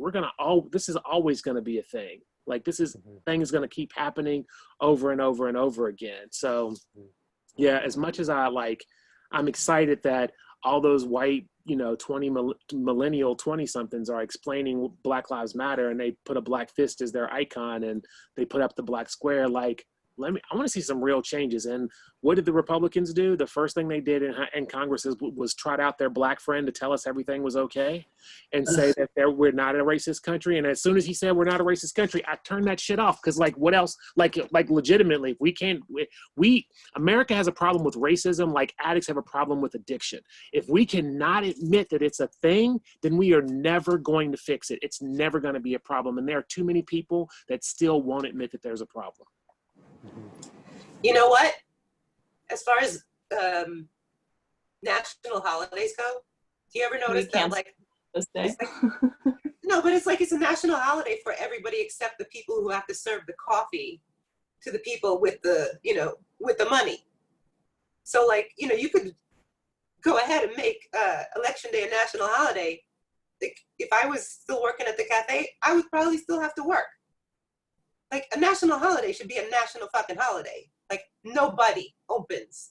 Everybody gets the day off. So, like, they can go vote. Like, Election Day, everybody should just be closed. Well, they should give October off. Nurse or, huh? I said they should make October a national holiday so people can vote by mail for a month. Well, yeah, that too. That would be even better. Yeah, that would be even better. I voted by mail this time. I was very happy to do that. But I mean, then it's just not fair. Like, it's holidays for some people. Of course. It's not holidays for everybody. You know, it's not holidays. I haven't had a holiday, like, you know, hardly ever. In my whole life, I'm 55, you know? I don't know how many real holidays I've ever had because I can't stop working. You know, imagine if, I mean, I don't even have like children to feed. So the systemic change needs to be not just mental, but it needs to be like systemic, like the whole damn thing, like the capitalist thing. It's all related. Holidays, work, days off. So back to comics. Thank you. Sorry, I took us way off track. Maybe I should ask oh, Bianca says she's muted again, but she agrees. Oh, maybe I should. Catching that. Sorry, I just got off the rails. No, I don't think it's, I mean, everything, all of this is related, right? We don't work as cartoonists in a bubble. We work in the context and we make work about the context that we're in. So, but maybe my more positive question is, what do you guys look forward to? Maybe defunding the police is at the top of the list, but it may be something more comic specific in, say, a year or 2 years when I'm not going to say go back to normal, because I hope we don't go back to normal, but hopefully a new reality. Fortunately and unfortunately, like, this is what my work is about. Like, my comics are about obscure Black history. Like, most of my comics are about obscure Black history. Fights was about me. And then the book I'm working on after finishing a volume of Tales of the Talented 10, number 3 right now, which is about Robert Smalls. And then, but at the same time, I'm like, my morning routine, and I was telling Bob this earlier, it was today or yesterday, someday. Someday. I was like, my morning routine is I get up in the morning and I listen to 2 or 3 chapters of Stamped from the Beginning while I'm making coffee. Once I get my coffee, my breakfast down, I sit down and I read those chapters, and then I read the cliff notes from those chapters. Like, I read the study guides, and then I sit down after I've done the study guides, and I start mapping stuff out. Like, because I got to turn a 513-page tome into 250 comic pages. So, like, my work is just about the exact same thing. I just actually apologized to my family today. I'm like, I know I seem like I'm talking about this stuff so much, but, I completely 100% understand, like, I am a professor at a college. My job isn't going away. I live in White Conda. My neighbors know me. There are 3 cops in this town. I know all 3 of them. They pull me over and they're like, "Oh, hey, Joel." Like, I completely, like, I know what my life is like. I know what this is like, but I also can't turn off the fact that I care about people who are not, like, in my vicinity. Like, I, like, can't sleep at night thinking about this stuff. And plus, I came from that place, right? I grew up in the projects in Southwestern Virginia, so I know what it's like to be those people. And so I feel like I can't turn it off. So, like, even though, like, 2 years from now, I'm looking forward to something. What am I looking forward to? Teaching people about the definitive history of racist idea in comics form 2 years from now. Like, that's what I'm thinking about. So, I'm looking forward to that book being done, but it's the same thing that I'm doing right now. I agree with Joel. For me, it's never something I can ever turn off, because it's who I am. And, like, as a kid from the South Side, like, I mean, like, every day I'm alive, it's a miracle, because I wasn't supposed to be alive this long. So it's just like, I know, for, again, we kind of touched this before, like, for some people it's a trend, and for other people it's their life. I mean, like, kind of like what's going on in Yemen or other parts of the world. Like, for us it's a trend, or it's cool current events for us to care about these things, but for those people it's their life. So it's kind of like, I can never turn this off. And then, it's a lot of my work talks about this as well. One thing I'm looking forward to is talking about, and I always challenge this in my work, but talking about my Blackness that isn't necessarily related to revolution, or isn't always related to my Blackness and how it exists against whiteness. I am excited to create work about my Blackness and just being myself, and that being radical, to be able to tell stories, just kind of like how I read today about the wig and growing up Christian and all that kind of stuff. Like, being able to tell those stories without everything always having to be about trauma and struggle. And the things that I'm working on, I'm trying to pull more. I'm working on a YA graphic novel, and it's going to be Black, but it's going to be super punk, and I'm really excited about it. And I want to just create stories of the things that the person I write for is myself, and that might be kind of self-serving, but I write for the teenage version of myself who was so hungry for that representation, and instead I either got to be non-existent or the sassy friend, and I want to be able to create these characters as the lead, and for her not to always be sort of perfectly coiffed like an Olivia Pope sort of character, but for her to be messy and to be inexperienced, and for her to be figuring out her life or their life without it having to explain, this is what Black people do. Like, I just want to just create a story of people having fun and having life. And that's the thing that I so badly, like, I don't care so much anymore, but when I was in my early 20s, maybe late teens, I always wished there was like Black people in Wes Anderson movies, and now I've gotten over it. And now I realize that there are that we deserve to see work by Black people who kind of share that aesthetic, because Wes didn't necessarily create that aesthetic. He's pulling a lot from the 60s. Again, I'm a history nerd, so I've watched a lot of movies, but like Sorry to Bother You is like kind of like a good example of like that same visual aesthetic. But I'm excited for more of that. I'm excited for just more stories from Black people, from Indigenous people, from all types of people of color, where they get to just exist. And it's not like, and this is the racism that I face today. It's just like, oh, I'm a person, and I get to be a person, and I'm just like, I bleed. Oh, we all bleed the same color, like, and I'm really excited for that. I'm hopeful for that.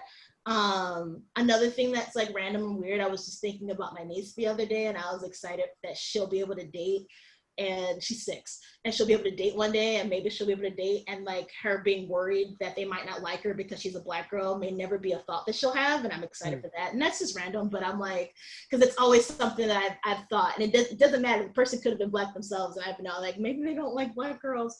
And so I'm excited for like our conscious thinking evolving, and us being open for these stories and being hungry for them too, and not just me, but everybody else. So I don't know. I gotta stay positive. I got nothing else. I can spiral out. I'm good at that. I'm real good at spiraling out and being depressed. So I'm trying to hold it together by a thread and making some positive work. So and people seem really excited to see it. The letters that I get from people, the letters I get from people that don't even share my background.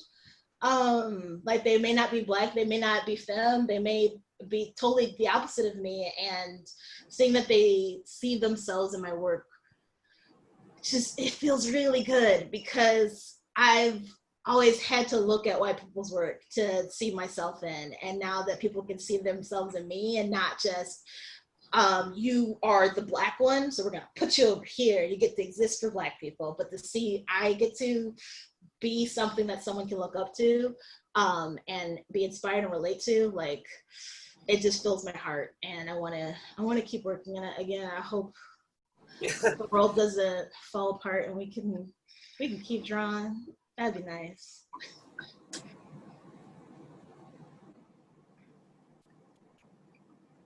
And scene. Like, that's. I was gonna say that's kind of a good closer. I mean, that sort of says it all. But I hate to end if people still want to keep going. This has been great. I am burning up like a sinner in church, as y'all can see. No. Whenever you talk, you start sweating. That's what happens to me. I have this. I'm like, oh, there you go. Yes, that's good. Sweating like Mike Tyson had a spelling bee. I have my computer on my lap, so that's making it even worse. Oh yeah, that's terrible. Not a good idea. You have to put it on a stack of books, is what I do. That's what I usually do, but I've got today I'm holding it.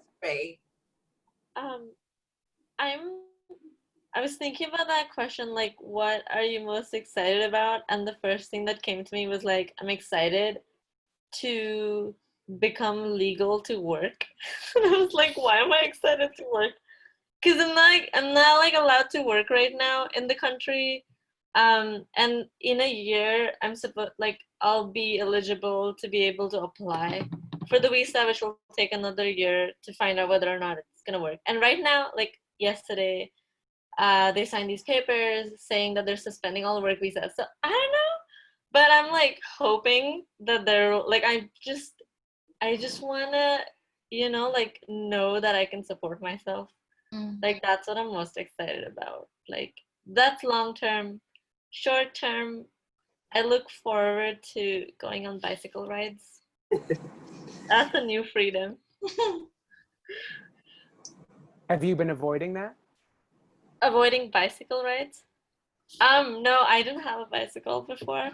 And I just heavily invested on a Craigslist bicycle, and I'm super excited about it. Congratulations. With my day.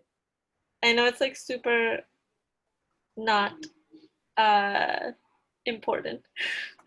No, it is important. It's like it A saved my little thing that like me going. Joy is a radical act. Like, don't ever feel ashamed for feeling joy. That's just as important to feel joy as it is to feel anger and consequence and reflection. It's so important to feel joy. You're right.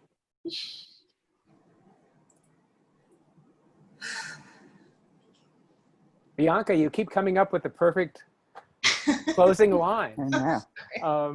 I told you I was a PK. Come on, I stayed in the church. I'm full of one-liners. Don't encourage me at all, please. Too late. I already did. You're my new hero, Bianca. Oh, thank you. I'm probably like one of the oldest people here, but like I'm thinking about the ending song for Donnie and Marie in the 70s. Do you remember how they used to sign off? I'm glad I've forgotten that. They used to just sing like, "May tomorrow be a perfect day." And then they'd be like, "Goodbye, everybody." Oh, wow. I feel like we should all end like on a song or something. Well, if y'all are gonna start singing, I'm gonna go ahead and say goodbye now. Just just like I'm out. Fair enough. I think Bianca has the best voice anyway. I think she should sing that song. No. No. Yeah, could sing something punk to sing us out. 1, 2, 3, 4. No, I'm not gonna do it. All right, y'all. Well, I guess we should go to bed or do our thing. Enjoy the rest of our weekend. Thank y'all for coming here. Let's give another round of applause to our readers. Thank you all. Thank you, Dixon Place, for hosting us. Thank you, Zoom, Comcast, or whoever your provider may be. Indeed. Thank you so much, everybody. This was really exciting. I'm so glad we got over the hump of the first one, and you were all great. So it was. Let's do it again. It'll happen again. It'll happen again. Check out the chat if you want. There's a message from LA Covan now.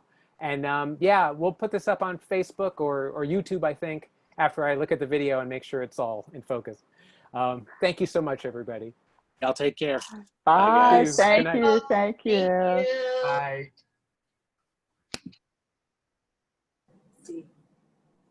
And scene. Thanks, Mayel. Sorry,